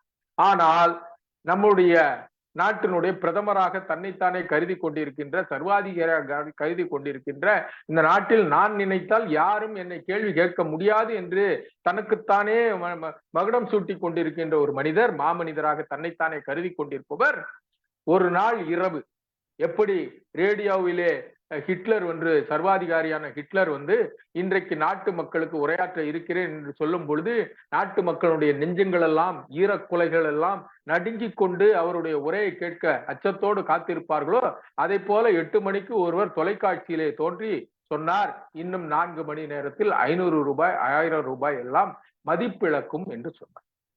ஆனால் அந்த வார்த்தையை சொல்வதற்கு அவருக்கு எந்த விதமான அதிகாரமும் இல்லை. அரசியல் சாசனத்தின் அடிப்படையிலே ரிசர்வ் வங்கி கவர்னரை கூட அவர் அறிவிக்க செய்திருக்கலாம். அவருடைய விருப்பம் அதுவாக இருந்தால், அவருடைய மந்திரி சபையினுடைய முடிவு அதுவாக இருந்தால் தனிப்பட்ட முடிவாக இல்லாமல் அந்த மந்திரி சபையினுடைய கூட்டு முடிவாக இருந்தால் ரிசர்வ் வங்கி கவர்னரை அழைத்து பேசி இதை மதிப்பிழப்பு செய்வது சரியாக இருக்குமா, இந்த நிதி நிலைமையை அது பாதிக்குமா என்பதையெல்லாம் உணர்ந்து அதை பற்றிய ஒரு விவாதத்துக்கு பிறகு அந்த நடவடிக்கை எடுப்பதற்கு அவரை கேட்டுக்கொண்டிருக்கலாம். ஆனால் அப்படி செய்யவில்லை. தானே தோன்றினார், தானே அதற்கு ஒரு காரணம் சொன்னார். அந்த காரணத்தை நாம் இந்த நேரத்திலே மீண்டும் மீண்டும் மீண்டும் நினைவுபடுத்தி பார்க்க வேண்டும். அவர் இந்த 1000 ரூபாயை திரும்ப பெறுவது என்பது நான் இந்த கருப்பு பணத்தை ஒழிப்பேன் என்பதை சொல்லவில்லை. அவர் கள்ளப்பணத்தை ஒழிப்பேன் என்று சொன்னார். கவுண்டர் ஃபீட் என்று சொல்லக்கூடிய போலி நாணயங்கள் பாகிஸ்தானில இருந்து உள்ளே வந்து விட்டது. ஆகவே அதை நான் அந்த போலி ரூபாய்களை கண்டறிவதற்கு அவற்றை ஒழிப்பதற்காக இந்த நடவடிக்கை எடுத்திருக்கிறேன். ஏனென்றால் 1000 ரூபாயை பெட்டியில் வைத்துக் கொண்டு எடுத்து சென்று விடுகிறார்கள். பெட்டியிலே வைத்து சொல்லும் பொழுது லஞ்சம் கொடுப்பதற்கு அல்லது அதை சேர்த்து வைப்பதற்கு அவர்களுக்கு எளிதாக இருக்கிறது என்று சொல்லிவிட்டு அதை ஒழித்தார். எங்கேயுமே அவர் கருப்பு பணத்தை ஒழிக்கிறேன், 1000 ரூபாய் ஒழித்து விட்டால் சுவிஸ் வங்கியிலே இருக்கின்ற பணத்தை எடுத்து வந்து நான் உறுதியளித்தபடி எல்லோருக்கும் 15 லட்சத்தை நான் வங்கி கணக்கிலே போட்டு விட முடியும், ஆகவே இந்த நடவடிக்கை எடுக்கிறேன் என்று அவர் சொல்லவில்லை. மாறாக பாகிஸ்தானிலே இருந்து வந்திருக்கின்ற கள்ள நோட்டுகளை ஒழிப்பதற்காக இந்த நடவடிக்கை எடுக்கிறேன் என்று சொன்னார். ஆனால் என்ன நடந்தது? எல்லாவற்றையும் முடிந்தது 12,000 கோடி ரூபாய் செலவில் புதிய நோட்டுகளை அவர் அச்சடித்தார். அந்த அச்சடிப்பின் மூலமாக அவர் 2,000 ரூபாய் நோட்டுகளை வெளியிட்டார். இங்கதான் ஒரு பித்துக்குழி, இந்த பித்துக்குழித்தனம் என்று சொல்லக்கூடிய ஒரு மிகப்பெரிய நகைச்சுவையான, இன்னும் சொல்ல போனால் மக்களை குழப்பக்கூடிய, மக்கள் வெளிப்படையாக சிரிக்கக்கூடிய, ஆனால் 1000 ரூபாய் 500 ரூபாய் ஒழிக்கப்பட்ட பொழுது வங்கிகளிலே வாசலிலே நின்று வரிசையிலே நின்று செத்துப்போன ஏழைகள். ஆனால் 2,000 ரூபாயை அவர் வெளியிட்டார். அந்த 2,000 ரூபாயை 2 மாதங்களுக்கு முன்பாக செப்டம்பர் மாதம் இந்திய ரிசர்வ் வங்கி வாபஸ் பெற்றது. இப்பொழுது நீங்கள் பொருத்தி பார்க்க வேண்டும். இந்திய ரிசர்வ் வங்கி வாபஸ் பெற்றதென்றால் ஏன் மோடி தன்னைத்தானே சர்வாதிகாரியாக நினைத்துக் கொண்டிருக்கின்ற, அந்த மாமனிதராக தன்னைத்தானே நினைத்துக் கொண்டிருக்கின்ற ஒரு மடத்தனமான செயலை செய்த ஒரு நபர் ஏன் இந்த 2,000 ரூபாயை நான் வாபஸ் பெறுகிறேன் என்று பெருமையோடு மக்கள் முன்னே தோன்றி தொலைக்காட்சியில் சொல்லவில்லை? ஆகவே தன்னுடைய அந்த 2,000 ரூபாய் வெளியிட்டதனுடைய விளைவு எதெல்லாம் வந்திருக்கிறது. இன்னும் 10,000 கோடி ரூபாய் இன்னும் ரிசர்வ் வங்கிக்கு திரும்பி வரவில்லை. 2,000 ரூபாய் நோட்டு செல்லாதுன்னு சொன்னதுக்கு பிறகு 10,000 கோடி ரூபாய் ஏயா வரலன்னு யாராவது கேள்வி கேட்டாங்களா? 10,000 கோடி ரூபாய், என்ன 1 ரூபாய் 2 ரூபாய் இல்ல, 10,000 கோடி 10,000 கோடி ரூபாய் இன்னும் ரிசர்வ் வங்கிக்கு வரவில்லை என்றால் அது எங்கே பதுக்கப்பட்டிருக்கிறது? சேகர் ரெட்டி எங்கேயுமே மக்கள்கிட்டே வரல, வங்கியிலே வரல. அவர் வீட்டுல ரெய்ட் போயாச்சுன்னா 2,000 ரூபாய் நோட்டு நடக்குது. அப்ப திருப்பதி தேவஸ்தானத்தினுடைய அறங்காவலருக்கும் ரிசர்வ் வங்கியில அச்சடிக்கிற நாசிக்ல இருக்கிறவனுக்கு என்ன சம்பந்தம்னு யாராவது கேள்வி கேட்டாங்களா? இது இந்த மாதிரி ஒரு மிகப்பெரிய மோசடியான செயலை இந்திய ஊடகங்களும் இந்தியாவினுடைய எந்த அமைப்புகளுமே கேள்வி கேட்கவில்லை என்பது இந்தியாவினுடைய ஜனநாயகத்துக்கு மிகப்பெரிய அச்சுறுத்தல் என்பதை, ஆபத்து என்பதை நாம் உணர்ந்து கொள்ள வேண்டும். இது ஒரு பக்கம் இருந்தாலும் இதற்கு பிறகு அதன் பிறகு நடவடிக்கைகளை ஒன்று ஒன்றாக முன்பின்னாக இருந்தாலும் சரி, அவருடைய நடவடிக்கைகள் சிஏஏ, என்பிஆர், என்ஆர்சி என்று சொல்லக்கூடிய அந்த நடவடிக்கைகளை அவர் கொண்டு வந்தார். ஆனால் இந்தியாவில் இதுபோன்று இஸ்லாமிய பெண்கள் தெருவுக்கு வந்து மிகப்பெரிய போராட்டத்தை மேற்கொண்டார்கள். இன்னும் சொல்ல போனால் அந்த ஷாஹின் பாத் என்று சொல்லக்கூடிய அந்த போராட்டங்கள் என்பது இஸ்லாமிய பெண்களால் முன்னெடுக்கப்பட்டது. அவர்களுடைய அந்த போர்த்தன்மையை, அவர்களுடைய அந்த வீரத்தை, அவர்கள் எத்தகைய ஒரு மிகப்பெரிய அச்சுறுத்தலுக்கு எதிரான அவர்களுடைய அந்த போராட்ட அணுகுமுறையை நேரில் கண்டவன் என்ற முறையிலே என்பிஆர், என்ஆர்சி, சிஏஏ அதற்கு எதிரான போராட்டங்களில் கிட்டத்தட்ட ஒரு 10-15 இடங்களில் நான் பேசக்கூடிய வாய்ப்பை பெற்றேன். இஸ்லாமிய தோழர்கள், இஸ்லாமிய அமைப்புகள் என்னை கூப்பிட்டு அழைத்து அங்கே பேச செய்தார்கள். மதுக்கூர், பட்டுக்கோட்டை, அதிராம்பட்டினம் என்று பல்வேறு இடங்களில் பார்த்தேன். மங்களம்பேட்டையிலே பேசினேன்.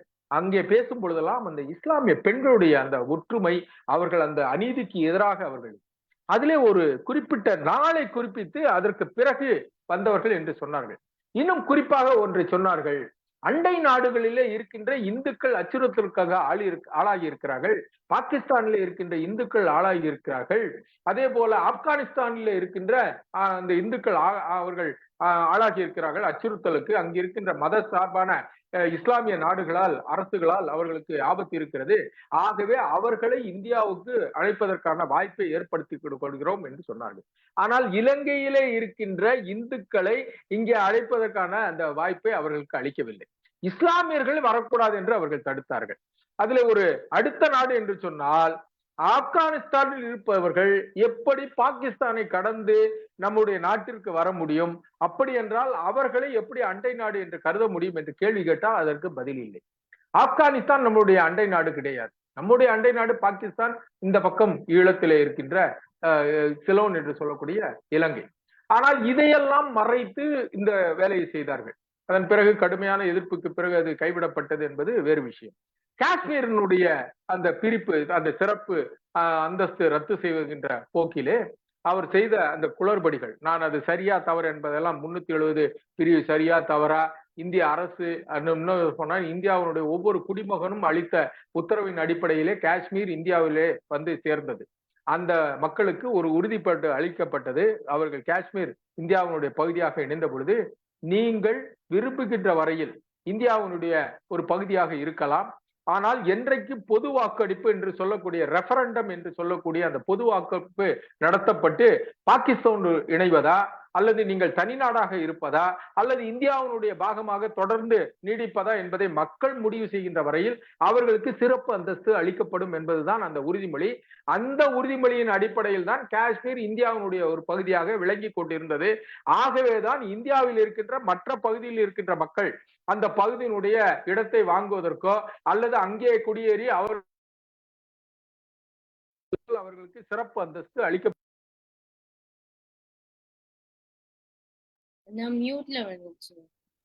அதை நீக்க செய்யப்பட்ட பொழுது, ரத்து செய்யப்பட்ட பொழுது அந்த நடவடிக்கையை நாம் கவனிக்க வேண்டும். இந்திய அரசியல் அமைப்பில் ஒரு நடவடிக்கை, அரசியல் சாசனப்படி பாராளுமன்றம் ஒரு முடிவை எடுக்கும் பொழுது, அது இன்னும் சொல்லப்போனால் நாட்டின் மிக முக்கியமான அம்சம் குறித்த முடிவை எடுக்கும் பொழுது, முதலில் அது பாராளுமன்றத்தினுடைய மக்களவை என்று சொல்லக்கூடிய லோக்சபா என்று சொல்லக்கூடிய மக்களவை, அந்த மக்களவையில் அந்த மசோதாவை அறிமுகம் செய்ய வேண்டும். அங்கே விவாதம் நடக்க வேண்டும். அந்த விவாதத்தின் பொழுது அனைத்து தரப்பினுடைய கருத்துக்களும் விவாதிக்கப்பட்டு அதன் பிறகு அது ஓட்டெடுப்புக்கு விடப்பட வேண்டும். அந்த ஓட்டெடுப்பிலே அதிகப்படியான ஓட்டெடுப்பு அதுக்கு அந்த ஆதரவு இருந்தால் அது அந்த மசோதா அந்த அவையிலே நிறைவேறியதாக சபாநாயகர் அறிவிக்க வேண்டும். அதன் பிறகு அந்த அதே மசோதா ராஜ்யசபா என்று சொல்லக்கூடிய மேலவை என்று சொல்லக்கூடிய மாநிலங்களவை என்று சொல்லக்கூடிய அந்த அவைக்கு அது அனுப்பப்படும். அங்கேயும் அதனுடைய பெரும்பான்மையை பெற்று இதே போல விவாதங்கள் நடத்தப்பட்டு அந்த விவாதத்துக்கு பிறகு அந்த முடிவிலே அவர்களுக்கு மிகப்பெரிய ஆதரவு கிடைத்து விட்டால் மக்களவையிலும் மாநிலங்களவையிலும் ஆதரவு பெற்ற பிறகு அந்த மசோதா நிறைவேற்றப்பட்டு குடியரசுத் தலைவருடைய ஒப்புதலுக்கு அளிக்கப்படும். குடியரசுத் தலைவர் அதில் உடனடியாக கையெழுத்திட மாட்டார். குடியரசுத் தலைவர் தன்னுடைய செயல்பாடுகளே, தன்னுடைய கண்ணோட்டம் என்று சொல்லக்கூடிய அந்த பெருசல் என்று சொல்லக்கூடிய அதை பார்வையிட்டு அதிலே தன்னுடைய கவனத்தை செலுத்தி எஸ் இந்த மசோதாவை நான் ஒப்புதல் அளிக்கிறேன் என்று அவர் கையெழுத்திட வேண்டும். அதன் பிறகுதான் அந்த மசோதா சட்டமாகவோ அல்லது அது அமலுக்கோ வர முடியும். ஆனால் இங்கே என்ன நடந்தது என்பதை நாம் பார்க்க வேண்டும். முதலில் மக்களவையில் அவர்களுக்கு ஏற்கனவே அறுதி பெரும்பான்மை இருக்கிறது. ஆகவே குரல் எடுப்பின் மூலமாக, இன்னும் சொல்ல போனால் விவாதங்கள் நடத்தப்படவில்லை. நாம் விடுதலை சிறுத்தைகள் சார்பில் மிகப்பெரிய அளவில் எதிர்ப்பு தெரிவித்தோம். நம்முடைய கருத்துக்களை பதிவு செய்ய வேண்டும் என்று சொன்னார்கள். ஆனால் கூச்சல் கூப்பாடுகள் நடந்தது. மிகப்பெரிய அளவிலே அவர்களுக்கு அங்கே பெரும்பான்மை இருக்கின்ற காரணத்தினால் அந்த கூச்சல் கூப்பாட்டின் மூலமாக அது நிறைவேறியதாக அறிவித்து விட்டு அடுத்த நாள் குடியரசுத் தலைவருக்கு அனுப்பிவிட்டார்கள். ஆனால் மாநிலங்களவையில் அவர்களுக்கு அறுதி பெரும்பான்மை கிடையாது. அவர்களால் அங்கே அமல்படுத்தப்பட்டால் அது தோற்றுவிடும் என்பது தெரிந்தே குடியரசுத் தலைவருக்கு அனுப்பினார்கள். ஆனால் என்ன செய்தார்கள் குடியரசுத் தலைவர்? நான் என்னையா போஸ்ட் ஆபீஸா, நீ எது கொடுத்தாலும் நான் வாங்குறதுக்கு? முதல்ல நீ பார்லிமெண்ட் இதுல அரசியல் அமைப்புப்படி அந்த அவையில அதை வாங்கிட்டு வான்னு சொல்லாம ரப்பர் ஸ்டாம்ப் நம்ம ஏற்கனவே கிண்டல் அடிக்கிறோமே, அந்த ரப்பர் ஸ்டாம்புக்கு மிகப்பெரிய உதாரணமாக திகழ்ந்தது இந்திய குடியரசுத் தலைவர் ஒப்புதல் அளித்த அந்த ரப்பர் ஸ்டாம்ப். இதுல யார் ரப்பர் ஸ்டாம்புன்னு நான் சொல்ல மாட்டேன். ஆனா ரப்பர் ஸ்டாம்பு பயன்படுத்தப்பட்டது. என்ன ரப்பர் ஸ்டாம்பு பயன்படுத்தப்பட்டது? இங்க இருந்து காஷ்மீருடைய ரத்து செய்யப்படுகிறது, சிறப்பு அந்தஸ்து ரத்து செய்யப்படுகிறது என்று மக்களவையில் தீர்மானம் நிறைவேற்றப்பட்ட உடனே குத்துனார் பாருங்க ஒரு குத்து.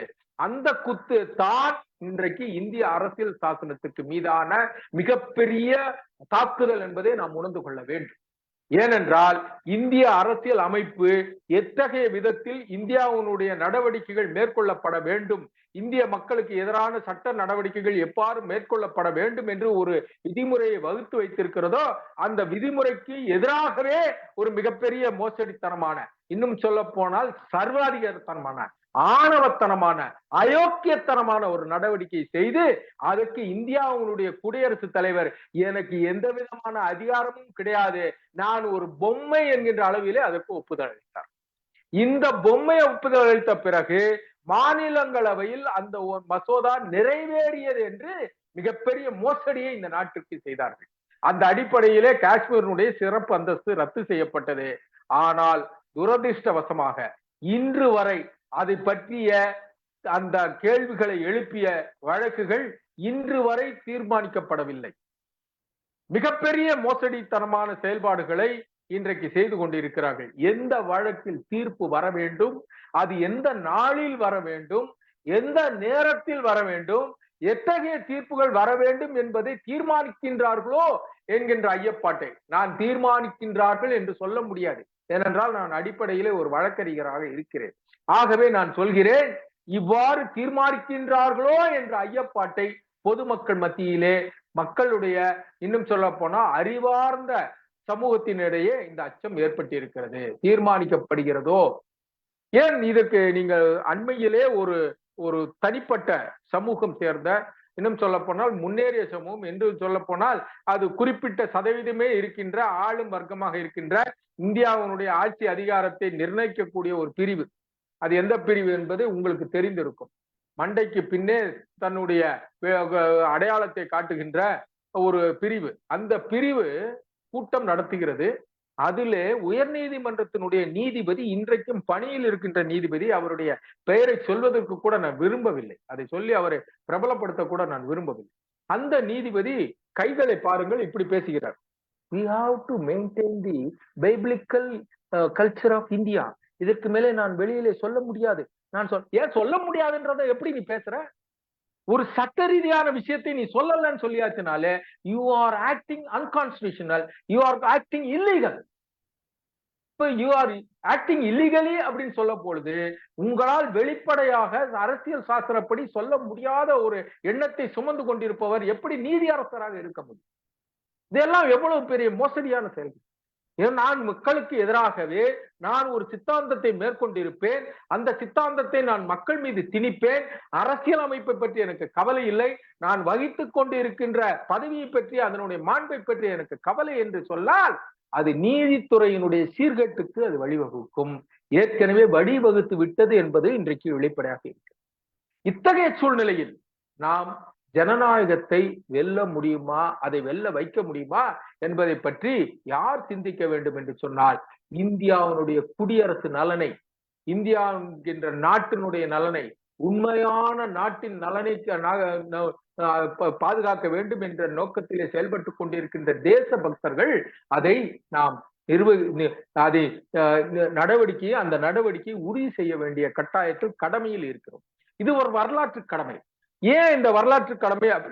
இது ஏன் நமக்கு இந்திய ஜனநாயகத்தை பத்தி எனக்கு என்ன, எனக்கு எந்த அதிகாரமும் கிடையாது, என் சமூகத்தையே இந்த சமூகத்தை விட்டு கட்டமைப்புல இருந்து வெளியே வச்சிருக்கிறாங்க, எனக்கு சேரின்னு ஒரு பகுதி வச்சிருக்காங்க. பெரும்பான்மையான விடுதலை சிறுத்தைகள் நாங்க ஒரு தலித் சமூகத்தில் பிறந்து நாங்க இவ்வளவு தூரத்தை இந்த நாட்டினுடைய சாதியினுடைய கொடுமைகளை எதிர்த்து நாங்க போராடிட்டு இருக்கிறோம். ஏன் நாங்கள் அரசியல் சாசனத்தை காப்பாற்ற வேண்டும் என்று சொன்னால், புரட்சியாளர் அம்பேத்கர் அளித்திருக்கின்ற அரசியல் அமைப்பு மட்டும்தான் இன்றளவுக்கும் நம்முடைய வாழ்க்கையினுடைய உரிமையை, நம்முடைய வாழ்க்கைக்கான அந்த அடிப்படையான ஒரு வாய்ப்பை ஏற்படுத்தி தருகிறது. இல்லைன்னா பூச்சி நசுக்கிற மாதிரி நசுக்கிட்டு போயிடுவோம். அந்த காலத்துல இருந்தே அவர்களுடைய பழக்க வழக்கமே பார்த்தோம்னா இந்த மக்களுக்கான கல்வி கிடையாது, இந்த மக்களுக்கான நல்ல இடம் கிடையாது, இந்த மக்களுக்கான வாழ்க்கை வளங்கள் எதுவுமே கிடைக்கக்கூடாது, சொத்து கிடைக்கக்கூடாதுன்னு ஒரு திட்டமிட்டு ஒழித்த கும்பல் தான், அதை மனுநீதியின் அடிப்படையில் செய்த கும்பல் தான் இன்றைக்கு அரசியல் ஆட்சிக்கு வந்திருக்கிறார்கள். 1949 நவம்பர் 25 புரட்சியாளர் அம்பேத்கர் தன்னுடைய இறுதி உரையில் எச்சரித்த வார்த்தைகள் இது. இந்த அரசியல் அமைப்பு அனைத்து பிரிவினருக்கும் தங்களுடைய செயல்பாடுகளை உருவாக்கி கொள்வதற்கான வாய்ப்பை அளிக்கிறது. அது நல்ல விதமாகவோ அல்லது தீய கேடு விளைவிக்கக்கூடிய வாய்ப்பையோ அவர்களுக்கு அளிக்கிறது. ஆனால் ஒருவேளை இந்த நாட்டில் தங்களுடைய மத சார்பான குழுக்கள், மதச்சார்புக்கு தங்களுடைய செயல்பாடுகளை உருவாக்குகின்ற குழுக்கள் ஒருவேளை ஆட்சி அதிகாரத்துக்கு வந்துவிட்டால் அன்றைக்கு இந்த நாடு துண்டு துண்டாக போய்விடும் என்று புரட்சியாளர் அம்பேத்கர் அரசியல் சாசனத்தை வைத்து விட்டு, அரசியல் சாசன நிர்ணய சபையிலே இதோ வந்து விட்டது, இன்னும் 60 நாளில் இந்த அரசியல் சாசனம் அமலுக்கு வந்துவிடும் என்று சொல்லிவிட்டு சொன்னார், இந்த அரசியல் சாசனம் செத்து போனால், இந்த அரசியல் சாசனத்தை ஒழிக்கின்ற ஒரு கும்பல் ஆட்சி அதிகாரத்துக்கு வந்துவிட்டால், மத வெறி பிடித்த கும்பல், சாதி வெறி பிடித்த கும்பல், மனுநீதியை கடைபிடிக்கின்ற கும்பல் ஆட்சி அதிகாரத்துக்கு வந்துவிட்டால் இந்தியா துண்டு துண்டாக போய்விடும். இந்தியா துண்டு துண்டாக போய்விடும் என்று சொன்னால் நாட்டை பற்றி அக்கறை இல்லாதவர்கள், போலி தேசியவாதிகள், போலி சுதேசிகள், இவர்கள் இன்றைக்கு தேசபக்தியை பற்றி பாடம் எடுத்துக் கொண்டிருக்கிறார்கள். ஆனால் அவர்களுடைய நோக்கம் என்பது இந்த தேசம் அல்ல. இந்த தேசம் பார்ப்பனியத்தை மேல் நிறுத்துகின்ற, வர்ணாசிரமத்தை மேல் நிறுத்துகின்ற, மனுநீதியை மேல் நிறுத்துகின்ற ஒரு இந்து மதமாக மாற வேண்டும், மத நாடாக மாற வேண்டும் என்பதுதான் அவர்களுடைய நோக்கமாக இருக்கிறது. அவர்களுடைய அடுத்த இலக்கு என்பது ஒற்றை தேசம், ஒற்றை தேர்தல். ஏன் ஒற்றை தேசம் ஒரு தேர்தல்னு சொல்லியாச்சுன்னா நமக்கு என்ன அதுல கஷ்டம்? ஒரே நாட்டுல எல்லாம் பேசுவான். நீங்க பாத்தீங்கன்னா மூல செலவு செஞ்சவன் மாதிரியே ஒருத்தன் இருப்பான், மந்திரிச்சு விட்ட மாதிரியே இருப்பான், ஒரு கும்பல் இருக்கும். அவனுக்கிட்ட நீங்க விவாதமே செய்ய முடியாது. RSS சங்கி கும்பல்னு கேட்டீங்களா, அது மதுரை பக்கம் எல்லாம் சொல்லுவாங்க சங்க கட்ட கும்பல்னு சொல்லுவாங்க. இந்த சங்க கட்டத்தனம்னு சொல்றவனுக்கு என்ன அர்த்தம்னா அவன்லாம் கபோதியா இருப்பான். போதி என்று சொன்னால் அறிவு, போதி மரம் என்று சொன்னால் அறிவு பெற்ற மரம். புத்தருக்கு போதி கிடைத்தது, அவருக்கு அறிவு கிடைத்தது. கபோதி என்று சொன்னால் அதற்கு எதிரானது. கபோதி என்று சொன்னால் நம்ம வேற மாதிரி நினைச்சிட்டு இருக்கோம், அவங்க கிடக்குறான் கபோதினா அறிவற்றவன் என்று அர்த்தம். ஆகவே இந்த அறிவற்ற கும்பல், கபோதி கும்பல் இருக்குல்ல, நான் சொல்றேன் என்ன கெட்ட வார்த்தை பேசுறேன்னு நினைக்க கூடாது, திட்டான்னு நினைக்காதீங்க. கபோதி என்று சொன்னால் அறிவற்றவர்கள் என்று அர்த்தம். அந்த கபோதி கும்பல் என்ன சொல்லும்னா மந்திரி சூட்ட மாதிரியே பேசுவான், நம்ம சொல்றது எதையும் விவாதத்துக்கு வச்சுக்க மாட்டான். என்னைக்காவது சங்கிகளுடைய தங்களுடைய கருத்துக்களை சொல்லுவான், அவங்ககிட்ட நீங்க பேசி பாருங்களேன், அவன் அதை பத்தி கவலையே பட மாட்டான். அவன் பாட்டு சொன்னதையே சொல்லிட்டு இருப்பான், கிளிப்புள்ள மாதிரி சொல்லிட்டு இருப்பான். இன்னும் சொல்ல போயாச்சுன்னா ஏதோ ஒரு படத்துல இந்த சந்தானத்துக்கு மென்டலா இருப்பான். அவனை சொன்ன உடனே ஒருத்தர் போய் அந்த ஜெயம் ரவி போய் அவனை கொட்டி நீ தாண்டா டாக்டர், நீ தாண்டான்னு சொல்லிட்டான்னா அவன் டாக்டர்னே பித்து பிடிச்ச மாதிரி அலைஞ்சிட்டு இருப்பான். இந்த மாதிரி பித்து பிடிச்ச அலைஞ்சிட்டு இருக்கிறோம் நிறைய பேர், தன்னைத்தானே டாக்டர்னு நினைச்சிட்டு அலைஞ்சிட்டு இருக்கிற சந்தான குரூப் தான் இந்த சங்கி குரூப். இவங்களை நீங்க புரிஞ்சுக்கணும். இவங்க எல்லாரும் நீங்க விவாதம் பண்ண முடியும், நாம விவாதிச்சுட்டு இருப்போம். நீங்க நல்லா கவனிச்சு பாருங்க, மார்க்சியவாதி கூட, பெரியாரிஸ்ட் கூட, அம்பேத்கரிஸ்ட் கூட போராடிட்டு இருக்கிறனால யாருன்னா பாத்தீங்கன்னா இவர்களால், இந்த 3 பெரும் ஆளுமைகளால் தங்களுடைய வாழ்வாதாரத்தை பெற்றிருக்கின்ற உழைக்கும் கும்பலை சேர்ந்தவன் தான் விவாதம் பண்ணிட்டு இருக்கான். திராவிடம் என்ன செஞ்சது, மார்க்சியம் என்ன பண்ணிச்சு, அம்பேத்கர் என்ன செஞ்சாருன்னு கேட்டுட்டு இருக்கிறவன்லாம் அவன் கிடையாது. ஏன்னா அவன் மந்திரிச்சு விட்ட மாதிரி எது தேவையோ, தனக்கு எது தேவையோ, சனாதனம் என்ன வலியுறுத்துகிறதோ, வர்ணாசிரமம் என்ன வலியுறுத்துகிறதோ, மனுநீதி என்ன செய்கிறதோ, அவளுக்கு எது நல்ல தேவையோ அதை மட்டும் அவன் செஞ்சுட்டு இருக்கிறான். நம்மால் தான் தேவையே இல்லாம பேசிட்டு இருக்கான். இன்னும் மோசமா சோத்துக்கு சோரம் போறதுக்காக இவனே போய் அவனுக்கு கூட நின்றுட்டு இருக்கு. இப்ப இவ்வளவு இந்த உழைக்கும் மக்கள் 97%, இந்த மக்களுக்கான உரிமைகள் வென்றெடுக்கப்பட வேண்டும் என்பதுதான் ஜனநாயகத்தினுடைய அடிப்படை நோக்கம்.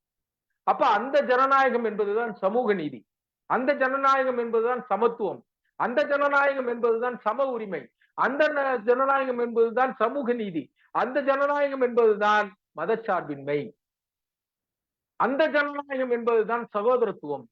நான் உன்னையும் தொட்டுக்கவே மாட்டேன், நான் உன்னை தொட மாட்டேன், நீ என்னோட இன்ஃபீரியரு, பிறப்பின் அடிப்படையில நீ வேற. ஆனா ஒரு ஹாஸ்பிட்டல்ல பிறந்த இடத்துல கொஞ்சம் மாறி போச்சுன்னு வச்சுங்க, அந்த காலத்துல மாறும். பொம்பளை பிள்ளைய பார்த்தாச்சுன்னு வச்சுங்களேன், பொம்பளை பிள்ளைய பக்கத்து தொட்டில போட்டு ஆம்பளை பிள்ளைய தூக்கிட்டு போறாங்களாம், அந்த காலத்துல நடந்தது. இப்பதான் டேக் கட்டி விடுறான். ஆனால் மாறி இருந்தால் ஜாதி என்பது எவ்வளவு மோசடியானது என்பதை நாம் உணர்ந்து கொள்ள வேண்டும். சாதியின் பெயரால் எவனால் ஒருத்தன் பெருமை கொள்கிறான் என்று சொன்னால் அவனை விட அறிவிலி, அவனை விட இழிமகன் வேறு யாரும் கிடையாது என்பதை மிகப்பெரிய அளவிலே உணர்த்துகின்ற இயக்கமாக விடுதலை சிறுத்தைகள் இருக்கிறது. அந்த விடுதலை சிறுத்தைகள் என்பதுதான் இன்றைக்கு மானுடத்துக்கான இயக்கமாக இருக்கிறது.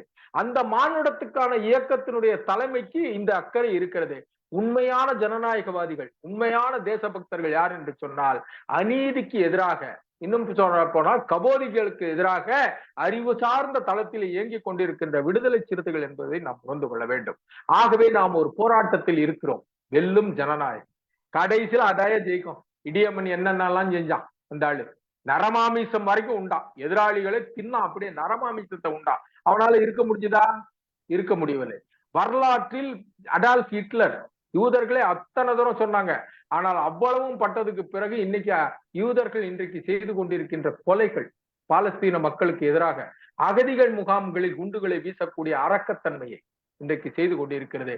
அமெரிக்கா அவர்களுக்கு பின்னே இருக்கிறது. அந்த அமெரிக்கா இன்றைக்கு ஒருத்தருக்கு பாராட்டு சான்றிதழ் விதிக்கிறது என்று சொன்னால் தந்தை பெரியாருடைய வார்த்தைகளில் நாம் உணர்ந்து கொள்ள வேண்டும். பெரியாரும் அம்பேத்கரும் கரெக்டா சொன்னாங்க. எப்பெல்லாம் நமக்கு உழைக்கும் மக்களுக்கு எதிரான ஒரு செயலை பார்ப்பனர்கள் வலியுறுத்துகின்றார்களோ அப்பொழுது நாம் இரட்டை எச்சரிக்கையாக இருக்க வேண்டும். அது பெரியாரும் சொல்லிருக்காரு. பெரியார் கல்கி என்ன சொல்றாரு, ஆஹா இந்து பத்திரிகை என்ன சொல்லுது, தினமலர் என்ன சொல்லுது, அப்ப இவங்கெல்லாம் அப்படி சொல்லிருக்காங்களா? அப்ப அது எனக்கு ராஜாஜி சொல்றது எனக்கு உடன்பாடு கிடையாது. வார்த்தை ஜாலங்களில் அவர்கள் இன்றைக்கு குலக்கல்வி திட்டத்தை கொண்டு வந்திருக்கிறார்கள். குலக்கல்வி திட்டம் என்பது நேரடியாக வர்ணாசிரமத்தில் யார் யாருக்கெல்லாம் மிகப்பெரிய பதவி கிடைக்க கூடாதோ அந்த பதவிகளை மறுதளிக்கக்கூடிய ஒரு செயலை செய்வதுதான் குலக்கல்வி திட்டம். உனக்கு ரத்தத்தில் எது இருக்கிறதோ அதை செய்ய என்று சொன்னால், உனக்கு ரத்தத்துல மணியாற்றுறது தானே இருக்கு, அந்த மணியாற்ற வேலைக்கு நீ செய்ய வேண்டியது தானே. ஏன் இதுக்கு நீ ஐஏஎஸ்க்கு வர, ஏன் ஐபிஎஸ் படிக்கணும்னு நினைக்கிற, ஏன் நீ கடல் தாண்டி போற? ஒரு பார்ப்பனனாக பிறந்தவன் கடல் தாண்டி போகக்கூடாது என்பது வர்ணாசிரம கோட்பாடு, மனுநீதி கோட்பாடு. அந்த வர்ணாசிரமத்தின் அடிப்படையில் இருப்பவன் உனக்கான விதிக்கப்பட்டது. இன்னும் சொல்ற போல திருக்குறளிலே எந்த ஜாதியும் இல்லை என்று சொல்வார்கள். ஆனால் ஒரு ஜாதியை பற்றி அது சொல்லி இருக்கிறது. மரப்பினும் ஓத்துக்குழலம் ஆனால் பாப்பான் பிறப்பொழுக்கும் குன்றக்கெடும் என்று பாப்பான் என்ற வார்த்தையை திருக்குறள் சொல்கிறது. மரப்பினும் ஓத்துக்குழலாகும் பார்ப்பான் பிறப்பொழுக்கும் குன்றக்கெடும் என்கின்ற அந்த பார்ப்பான் என்கின்ற வார்த்தையை திருக்குறள் சொல்கிறது. திருக்குறளில் ஜாதி இருக்கிறது, ஒரு இடத்தில் சாதி வருகிறது. இந்த பார்ப்பான் என்று சொல்லக்கூடியவர்கள் இன்றைக்கு இருக்கின்ற பார்ப்பனர்களா என்றால் இல்லை. பார்ப்பனர்கள் என்று சொல்லக்கூடிய, அந்தணர்கள் என்று சொல்லக்கூடிய அறவழியில் நிற்கக்கூடியவர்கள் தங்களுடைய பிறப்பு ஒழுக்கத்தை கெடுத்துக் கொள்ளக் கூடாது. நீங்கள் எந்த வேத மந்திரங்களை கற்றுக்கொண்டிருந்தாலும், நீ எதையெல்லாம் மறந்து விட்டாலும் திரும்ப கற்றுக்கொள்ளலாம். ஆனால் பிறப்பு ஒழுக்கத்தை நீ விட்டுவிடக் கூடாது என்பதை வலியுறுத்துகின்ற வண்ணம் திருக்குறளில் அந்த வார்த்தை இருக்கிறது. இன்றைக்கு பார்ப்பனன் என்று சொல்லக்கூடியவர்கள் வர்ணாசிரம அடிப்படையிலே மற்ற சமூகத்துக்கு, இன்னும் சொல்ல போனால் பார்ப்பனர் அல்லாத சூத்திரர்களுக்கு எதையெல்லாம் அவர்கள் மறுதளிக்கின்றார்களோ அந்த மறுதளிப்பை அவர்கள் மேற்கொள்கிறார்களா, அவர்கள் வர்ணாசிரம அடிப்படையிலே மேற்கொள்கிறார்களா என்று சொன்னால் தங்களை வளப்படுத்திக் கொள்ளக்கூடிய அத்தனை வாய்ப்புகளையும் தனதாக்கிக் கொள்கிறார். இத்தகைய மோசடியான நிலையில் ஜனநாயகம் வெல்லுமா என்றால் ஜனநாயகம் மட்டுமே வெல்லும், மக்களுடைய ஆட்சி மட்டுமே வெல்லும். வெல்லும் ஜனநாயகம் என்கின்ற நம்பிக்கையை அளிக்கின்ற மாநாடு. வெல்லும் ஜனநாயகம் ஏதோ தோத்துருச்சுன்னு எல்லாம் அப்படியே அழுதுட்டு கிடக்குறான். அது போயிடுச்சுங்க, இந்தியாவே போயிடுச்சுங்க. அவன் நம்பிக்கையில இருக்கிறாங்க. நாங்கள் இருக்கிறோம், மீச முறுக்கி ஆம்பளைக்கு பின்னாடி நாங்க இருக்கிறோம்டா. மீச முறுக்கி ஆண்மகன் என்று சொன்னால் எங்களுக்கு பின்னாடி இருக்கிற ரேணுகாவுக்கு மீச இருக்கு. ரேணுகா ஒரு ஆண்மகன். நாங்கள் ஆம்பளைன்றது பிறப்பின் அடிப்படையில சொல்லல. எவனுக்கெல்லாம் தைரியம் இருக்கிறதோ அவர்கள் எல்லாம் ஆண்மகன். எங்க இயக்கத்துல எத்தனையோ ஆண்மகன்கள் இருக்கிறாங்க. நாங்க ஆண் பெண் வித்தியாசமே பாக்குறது இல்ல. நீங்க இன்னைக்கு நான் இந்த வெல்லும் ஜனநாயகத்துக்கு ஒரு மக்களுக்கு நம்ம நண்பர்களுக்கு ஒரு அழைப்பு முகநூல்ல பதிவு செய்தார். அந்த முகநூல்ல தலைவர் அவர்கள் வசந்தி தேவி அம்மையாருக்கு ஒரு நேத்துக்கு ஒரு அவள் விருது கொடுத்திருக்காங்க. அந்த அவள் விருதுக்கு ஒரு வாழை கொடுத்திருந்தாங்க. நீங்க ரேணுகா அதை பார்த்திருப்பீங்கன்னு நினைக்கிறேன். அதுல அந்த வாழை எடுக்கிறதுல இருந்து அப்படியே ஒண்ணு கொண்டு வந்து இந்த நான் வெல்லும் ஜனநாயகம் அவங்க வடிவமைச்சிருந்த அந்த இதை போட்டு, அந்த துண்டறிக்கையினோட வடிவத்தை போட்டு அந்த வாழை எடுத்துட்டு வசந்தி தேவிட்ட கொடுக்கறத நான் பதிவு செய்தேன். நீங்க நல்லா கவனிச்சு பாருங்க. ஜனநாயகம் எங்க இருக்குன்னா பெண்களுக்கான உரிமையை பெறுவதற்கு. இங்க இவன் சொல்லிட்டு இருக்கிற ஜனநாயகம் என்பது உடன்கட்டை ஏறுங்கன்னு சொல்லிட்டு இருக்கான், செத்துப்போன்னு சொல்றான், பெண்களுக்கு உரிமை கிடையாதுன்னு சொல்றான்.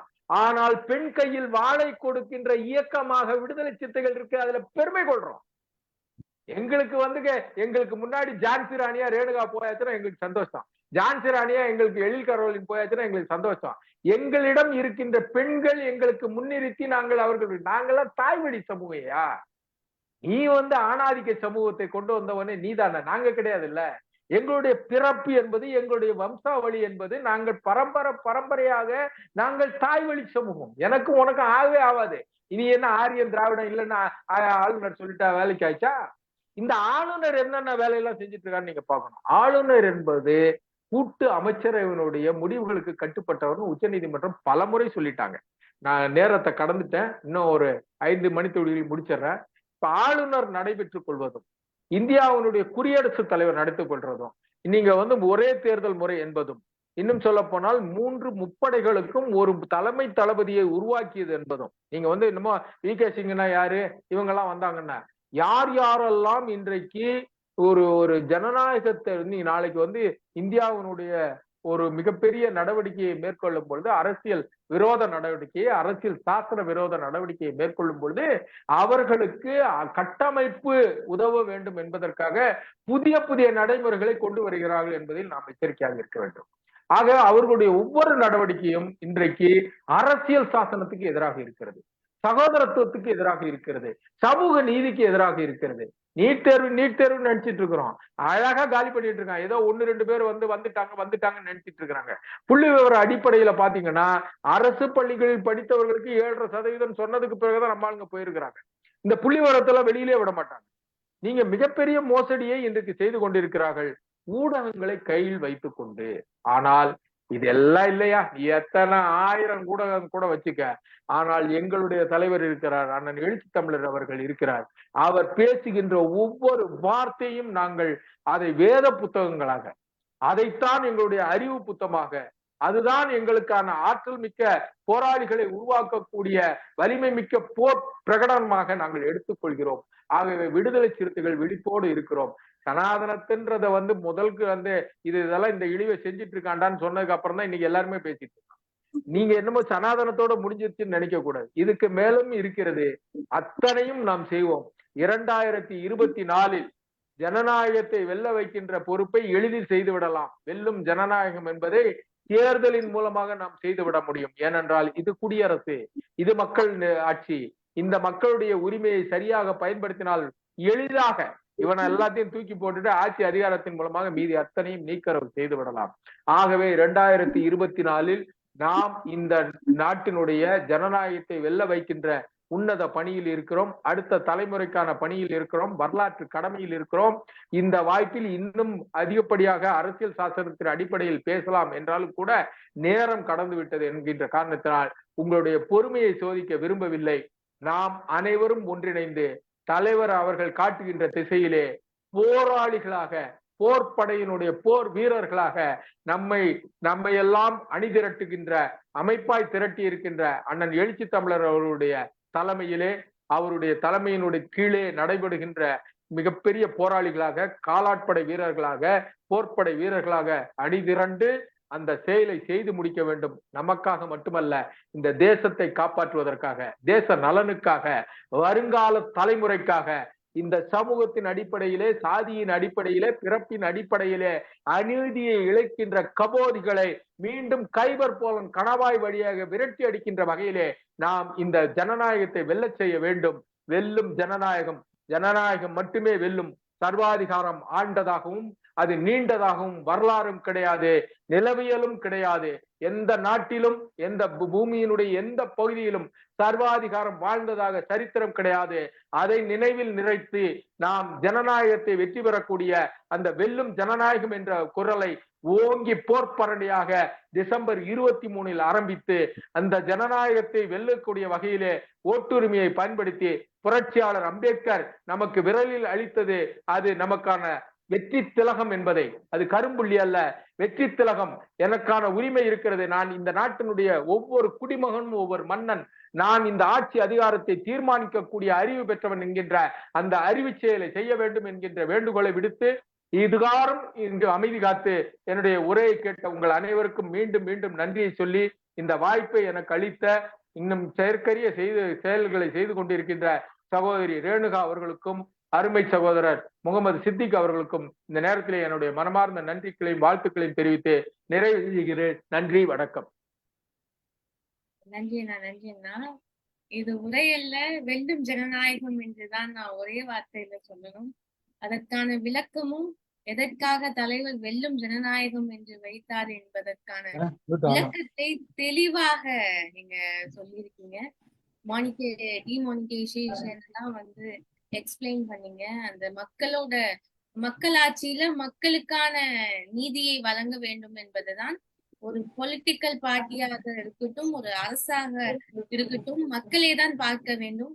இந்த அரசாக இப்போ அமைந்திருக்கிற அரசு மக்களை பார்க்கவில்லை, அது கார்ப்பரேட் கம்பெனிகளுக்கு தான் விலை போகி இருக்கிறது என்பதை இந்த நேரத்தை சொல்லிக் கொண்டு தற்போது நன்றி உரை பேச வந்துள்ள ஜாயேந்தர் சி ராமகிருஷ்ணன் அவர்களை அன்புடன் வரவேற்கிறேன். அண்ணா, தற்போது நீங்கள் பேசலாம். நன்றி உரையை முடிச்சுட்டு அண்ணனுடைய உரை குறித்து யாராவது கருத்து தெரிவிக்கலாம்ல? அண்ணா ரமணி அண்ணா பேசுற மாதிரி இருக்கு. இதுல கல்பனா ரைஸ் பண்ணிருக்காங்க, அதோ பேசுறேன். செக்யூரிட்டி ரீசனுக்காக தான் இது பண்ணிருக்கேன். நீங்க அன்மியூட் பண்ணிட்டு பேசு. அன்மியூட் பண்ணி வணக்கம். அன்மியூட் பண்ணிட்டேன். கேக்குதுங்களா? Video okay. வீடியோ வேண்டாம். வீடியோ வேண்டாம். ஓகே. இது ஆக்சுவலா இட் வாஸ் குட் ஸ்பீச். நல்லா பேசினாங்க. இவர் பேர் மிஸ்டர் திருமார்வன், நல்லா பேசுனீங்க. வாழ்த்துக்கள். அதுவும் மெயினா தலைவரோட தலைவர் இப்பொழுது முழங்கிக் கொண்டிருக்கிற ஒரு விடயம் preamble of Indian Constitution. அதை பற்றி அவ்வளவு அழகா பேசினது அந்த மிக சிறப்பா அதை பற்றி பேசியதே எனக்கு ரொம்ப பயங்கர பெருமையா இருக்கு. ஏன்னா இதை பற்றி தான் பேச சொல்லி ஒவ்வொரு இடத்துலயும் சொல்றாரு. அந்த ஒரு பெருமை எனக்கு எடுத்துக்குவேன் நானு. ஏன்னா முதல் தலைவருக்கு பிரியாம்பிள கிஃப்ட் பண்ணது நானு. அதை அவர் தலைவர் அழகா மேடையில சொன்னாரு, சட்டத்தை சட்டத்திற்குள் அடைத்து கொடுத்திருக்கிறார் நமது சென்னை மாவட்ட தலைவர் அப்படின்னு சொல்லிட்டு அந்த ஐக்கிய பேரவைன்னு. இது இது எனக்கு கிடைத்த மிகப்பெரிய அங்கீகாரம் என்று நான் கருதுகிறேன். எனக்கு ஒரே ஒரு உறுத்தல், அதை நான் கண்டிப்பா பதிவு செய்வதற்காகத்தான் நான் கையை உயர்த்தினேன் உங்களிடம் திருமாவன். அதுவும் because you are a lawyer. அதனால் உங்களிடம் கட்டாயமாக கேட்க வேண்டும். ஏன்னா நீங்க சொல்லும் பொழுது இது லைவ் ரெக்கார்டிங்னு எனக்கு தெரியும். ஆனால் நான் உங்ககிட்ட சொல்றேன் என்னன்னா, இங்க இருக்கும் பெண்களும் ஆண்கள் தான் சொன்னீங்க. எனக்கு அதில் உடன்பாடே கிடையாது. பெண்கள் தான். பெண்கள் ஆண்களுக்கு இணையாக நாங்கள் இருக்கிறோம் அப்படின்றது நீங்க சொன்னது ரொம்ப அழகான சென்ஸ்ல சொன்னீங்க. பட் ஸ்டில் அது வேண்டாம். நாங்க பெண்களாவே இருக்கிறோம். பெண்களாக சொல்றது கரெக்டா இருக்கு. நீங்க சொல்ற நான் ஏத்துக்கிறேன். நான் நிறைய இடங்கள்ல அதை சொல்லியிருக்கேன். பெண்களாகவே இருக்கணும்ன்றது கரெக்ட். ஆனா நாம பொதுவெளியில் அவங்க பயன்படுத்தக்கூடியதுல ஆண் பாலின வேறுபாடு கிடையாது. ஆண்கள் என்றால் பெண்கள், பெண்கள் என்றால் ஆண்கள். எனக்கு ரொம்ப புரியல. எனக்கு உங்களை ரொம்ப புரிஞ்சுது. நீங்க சொல்ல வந்த விடயம் எனக்கு ரொம்ப புரிஞ்சுது. என்னன்னா ஆஸ் அ டாக்டர் நான் இன்னொரு விஷயத்தையும் சொல்றேன். எந்த ஒரு ஆணுக்குள்ளும் ஒரு பெண்ணியம் இருக்கும், எந்த ஒரு பெண்ணுக்குள்ளும் ஒரு ஆணியம் இருக்கும். இது it's a proven fact and genetically it is like that. ஆனால் நான் என்ன சொல்ல வரேன்னா, நம்ம இந்த இடத்துல எப்படின்னா நம்ம ஒரு வித்தியாசமான ஒரு களமாடுதல் இருக்கும் பொழுது நம்ம இந்த ஒரு இத நம்ம மக்கள் நம்ம என்னடா சொல்ல போறோம், நம்ம ட்ரோல் பண்ணலாம்னு யோசிச்சுட்டு இருக்காங்க. நம்ம வாயிலிருந்து ஒண்ணும் வரக்கூடாதுன்னு நினைச்சிட்டு இருக்காங்க. அதனால் நான் உங்களுடைய சகோதரியாக நான் சொல்ல கடமைப்பட்டிருக்கிறேன். ஒரு தோழராக சொல்ல கடமைப்பட்டிருக்கிறேன். ஏன்னா பெண்கள் பெண்களாவே இருக்கணும் அப்படின்றதுதான் தலைவரோட ஆசை அப்படின்னு தான் நான் நினைக்கிறேன். ஏன்னா ஈக்குவாலிட்டி அப்படின்னு பேசும்போது பிறப்பின் அடிப்படையில பெண்களும் பெண்கள் தான், ஆண்களும் ஆண்கள் தான், அவ்வளவுதான். So that is what is equality. எனக்கும் அந்த குரோமோசோம்ஸ் எடுத்துக்கிட்டாலும் அதே தான் நமக்கு இருக்கு இல்லையா?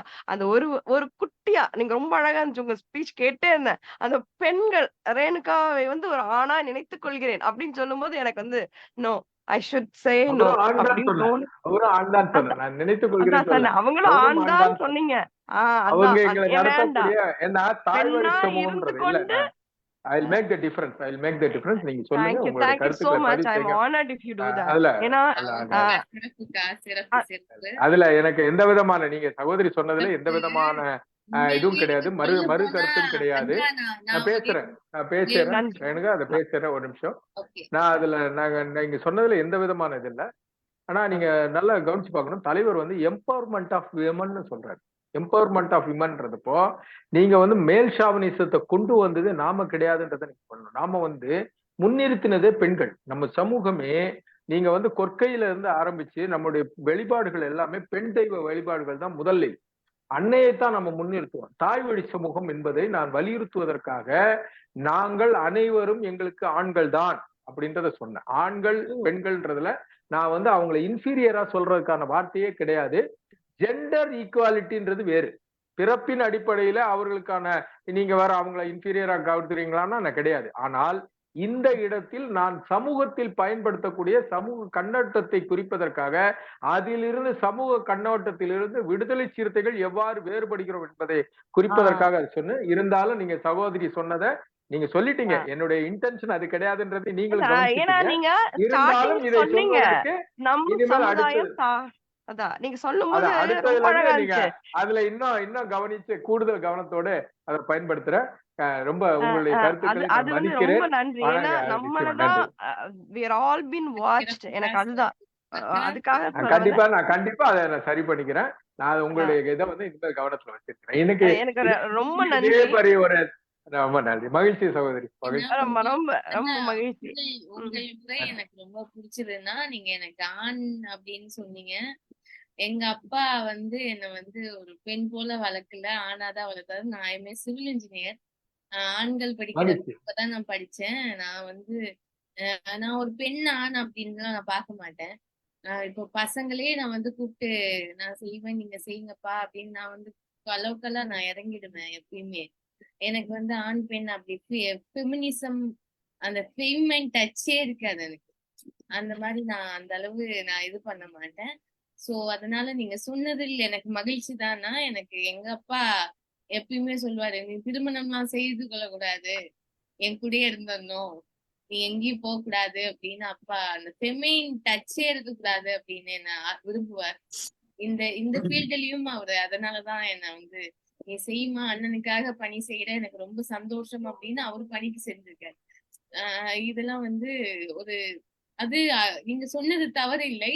நீங்கள் வந்து 2 பாலினத்தையும் ஒன்றாக சொன்னீங்க. பாலின வேறுபாடு அப்படி மீச வச்சாதான் ஆண் மகன் கிடையாது, இந்த பெண்ணுக்குள்ளேயும் அந்த வீரம் இருக்கும் அப்படின்ற ஒரு வெளிப்பாட சொன்னீங்க. அது எனக்கு நல்லா புரிஞ்சுதுன்னா அது புரிஞ்சுதான் நான் வந்து எனக்கு ரொம்ப மகிழ்ச்சியா இருந்தது. என்ன நீங்க குறிப்பிட்டு சொன்னதுக்கு மிக்க நன்றி.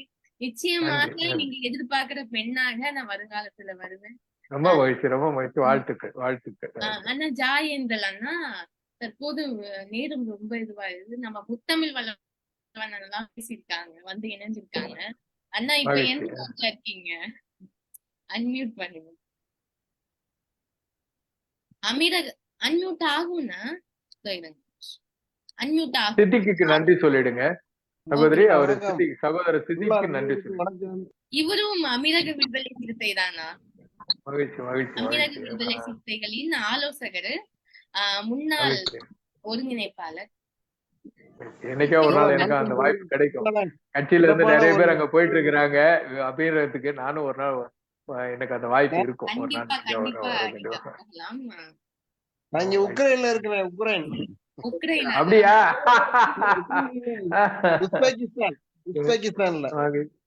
உஸ்பெகிஸ்தான்ல இருக்கீங்க. மகிழ்ச்சியானது. பத்திரமா இருக்கீங்களா? அங்க ஒண்ணும் பிரச்சனை இல்லையே? சிக்கலா இருக்கு, பாத்துங்க பத்திரமா. உங்களை அன்புடன் வரவேற்கிறது. மகிழ்ச்சி. எப்ப வேணாலும் வாங்க, அமீரகத்துக்கு வந்து ஒண்ணும் பிரச்சனை இல்ல. வர ஒரு நாள் வர, கண்டிப்பா வரேன். தோழர் ரமணி எப்படி இருக்கீங்க தோழர்? ரமணி எல்லாரும் கூட டச்ல இருக்காரு. மகிழ்ச்சி. சரி, நன்றி. முடிக்கலாம். அவங்க நேர கணக்கு சீக்கிரமா முடிக்கிறது. இப்போ அமீரகத்துல இருந்து இணையறாங்க இல்லைங்களா, பணி முடிச்சு வரப்போ அவங்களுக்காக தான் சீக்கிரமா வைக்கிறது. கட்டி வச்சதும் அவங்களுக்காக தான். இது பயனுள்ளதா இருந்திருக்கும்னு நம்புறேன். நான் வந்து ரொம்ப பெரிய தயாரிப்பெல்லாம் இல்ல. குறிப்பாக சொல்ல போனா ஒரு என் பர்த்டேக்கு அப்பதான் அந்த டிமானிகேஷனே வந்துச்சு. பர்த்டே முடிஞ்சது நவம்பர் 8 தான். ஆமா, நவம்பர் 8. பர்த்டே முடிஞ்சு கமல்ஹாசன் பர்த்டேவா? இல்ல, நவம்பர் 9 கமல்ஹாசன். தோழர், ஆக்சுவலி சகோதரருக்கு வந்து சொல்லிக்க ரேணுகா, இட்ஸ் பியூட்டிஃபுல் திங் நீங்க அக்செப்ட் பண்ணது. ரொம்ப நிறைய லீடர்ஷிப் குவாலிட்டிஸ் நிறைய உங்ககிட்ட நான் பாக்குறேன். அக்செப்ட் பண்ணிக்கிறதோ லிசன் பண்றதோ வந்து you have that kind of thing with you. That is really appreciable. I really appreciate you. உங்களைய நான் வந்து என்ன சொல்லவேன்னா, நீங்க அவர்கிட்ட மெயினா சொல்லணும்னு நினைச்சது, நீங்க ரொம்ப அழகா சொன்னீங்க தாயாண்மை. நான் எப்பயுமே என்னோட பேஜ்ல நான் மென்ஷன் பண்றது, நம்ம வந்து தாயாண்மை, எப்பயுமே தாயாண்மை உள்ள ஒரு நாடுன்னு தான் சொல்லுவேன். பட் நீங்க சொன்னது வந்து எனக்கு அச்சர சுத்தமா புரிஞ்சுச்சு. Not even a bit of a doubt. ஆனா என்னோட கான்செப்ட் ஆஸ் அ டாக்டர் நான் என்ன சொல்றேன்னா, இத வந்து இந்த ஒரே ஒரு நீங்க அதை அக்செப்ட் பண்ணிக்கிட்டீங்க, அது தவறா எடுத்துக்க வேண்டாம் அப்படின்னு உங்ககிட்ட சொல்லலாம் அப்படின்னு நினைச்சுக்கிட்டேன். ஏன்னா ஐ தாட் எனக்கு ரைட்ஸ் இருக்கு. தவறா எடுக்கல. நீங்க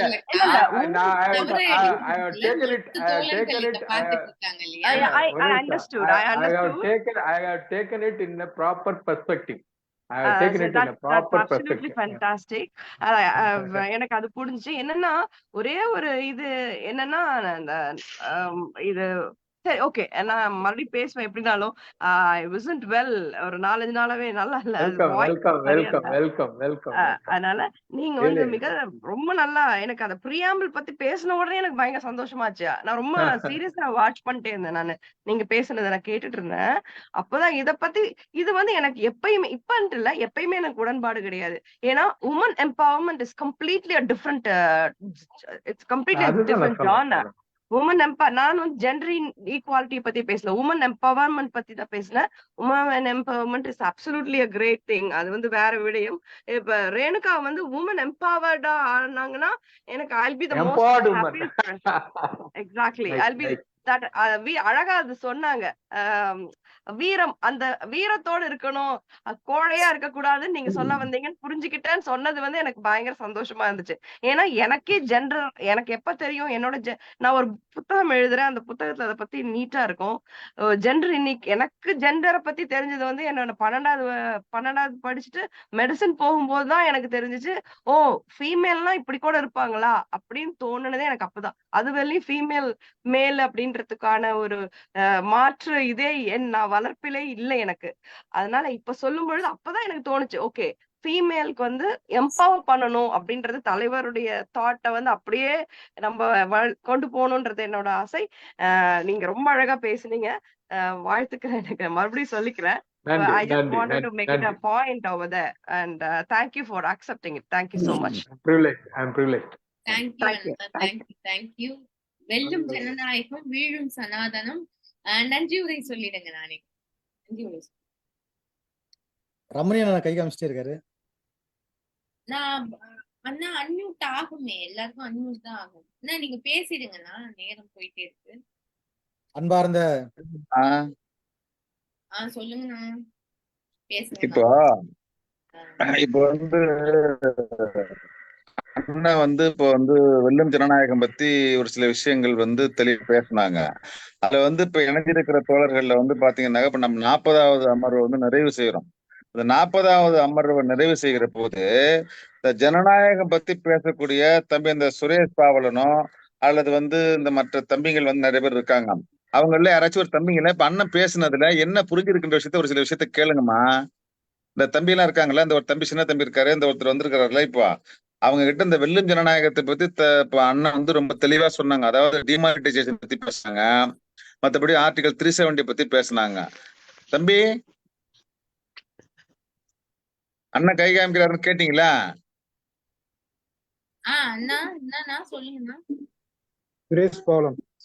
சொல்லுங்க தம்பி. தம்பி சொல்லுங்க. அண்ணன் பேசினாங்கல்ல,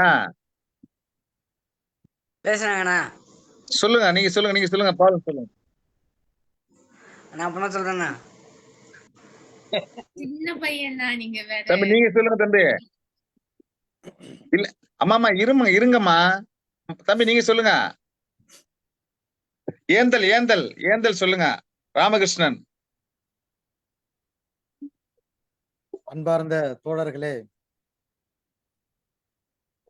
இன்றைய வெல்லும் ஜனநாயகம் மாநாடு தொடர்பான திருமா பட்டறை ஒருங்கிணைத்திருக்கக்கூடிய இணைய வழி கருத்தமர்வில் இன்றைய சிறப்பு அழைப்பாளராக இந்த நிகழ்விலே பங்கேற்று பல்வேறு கருத்துக்களை அண்ணன் நமது கட்சியினுடைய மாநில அமைப்பு செயலாளர் வழக்கறிஞர் அண்ணன் Thol.Thirumavalavan அவர்கள் அடுக்கியிருக்கிறார்கள்.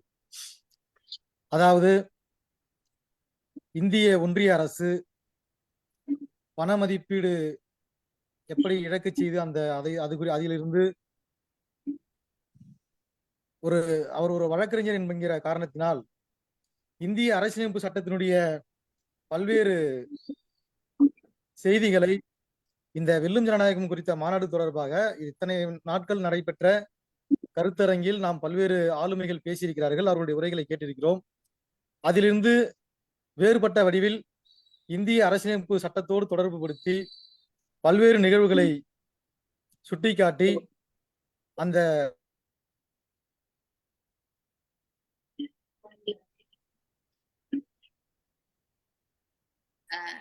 டவர் ப்ராப்ளம் உங்களுக்கு?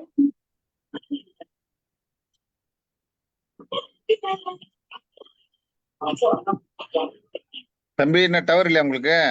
டவர் இல்ல போல. சரி முடிப்போம். இருந்த தோழர்கள் அனைவருக்கும் இந்த 40வது கருத்தமர்வில் இணைந்தமைக்கு மிக்க நன்றிகள். பின்பு ஒரே ஒரு குறிப்பான இது, அண்ணா சொன்ன எல்லாமே டீடைல்டு ஒரு டிபேட்ல பேசுற அளவுக்கு இங்க பேசுனதுக்கு முதல்ல தங்கச்சியோட நன்றிகளை தெரிவித்துக் கொள்கிறேன்னா, உண்மையாகவே ஒரு பெரிய ஒரு தலைவரோட பேச்சை கேட்ட மாதிரி இருந்தது. இதை பார்த்தால் நிச்சயமாக மக்கள் மனம் மாறும்.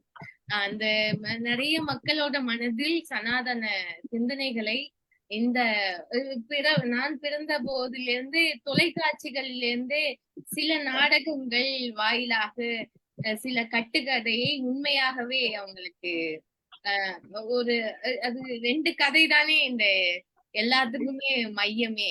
2 கட்டுக்கதைகள் தான் எல்லாத்துக்குமே போயிட்டு இருக்கு. அதெல்லாம் இல்லாம நம்ம அனைவருமே தெளிவான விளக்கத்தை இந்த சமுதாயத்துக்கு நம்ம வெளிப்படுத்த வேண்டிய சூழலுக்கு உண்டாகி உள்ளோம். இதற்காகவே வெல்லும் ஜனநாயக மாநாட்டிற்கு முன்பு பலரும் இதை போன்ற ஒரு கருத்தமர்வுகளை மேற்கொள்ள வேண்டும். அண்ணன் சொன்னது போல திண்ணை பிரச்சாரங்களை மேற்கொள்ள வேண்டும். துண்டு பிரசுரங்கள் செய்து மக்களுக்கு விழிப்புணர்வு செய்ய வேண்டும். இதற்கான சூழலில் நாம் அனைவருக்குமே இந்த பங்குகள் உண்டு. தலைவரின் கரங்களை நாம் வலுப்படுத்த வேண்டிய சூழல் வந்துவிட்டது. அமைப்பாய் திரள்வோம், அங்கீகாரம் பெறுவோம், ஆளுமை வெல்வோம், வெல்லும் ஜனநாயகம் வீழும் சனாதனம் என்று சொல்லிக் கொண்டு இந்த அமர்வை முடிவு செய்கிறேன் அண்ணா.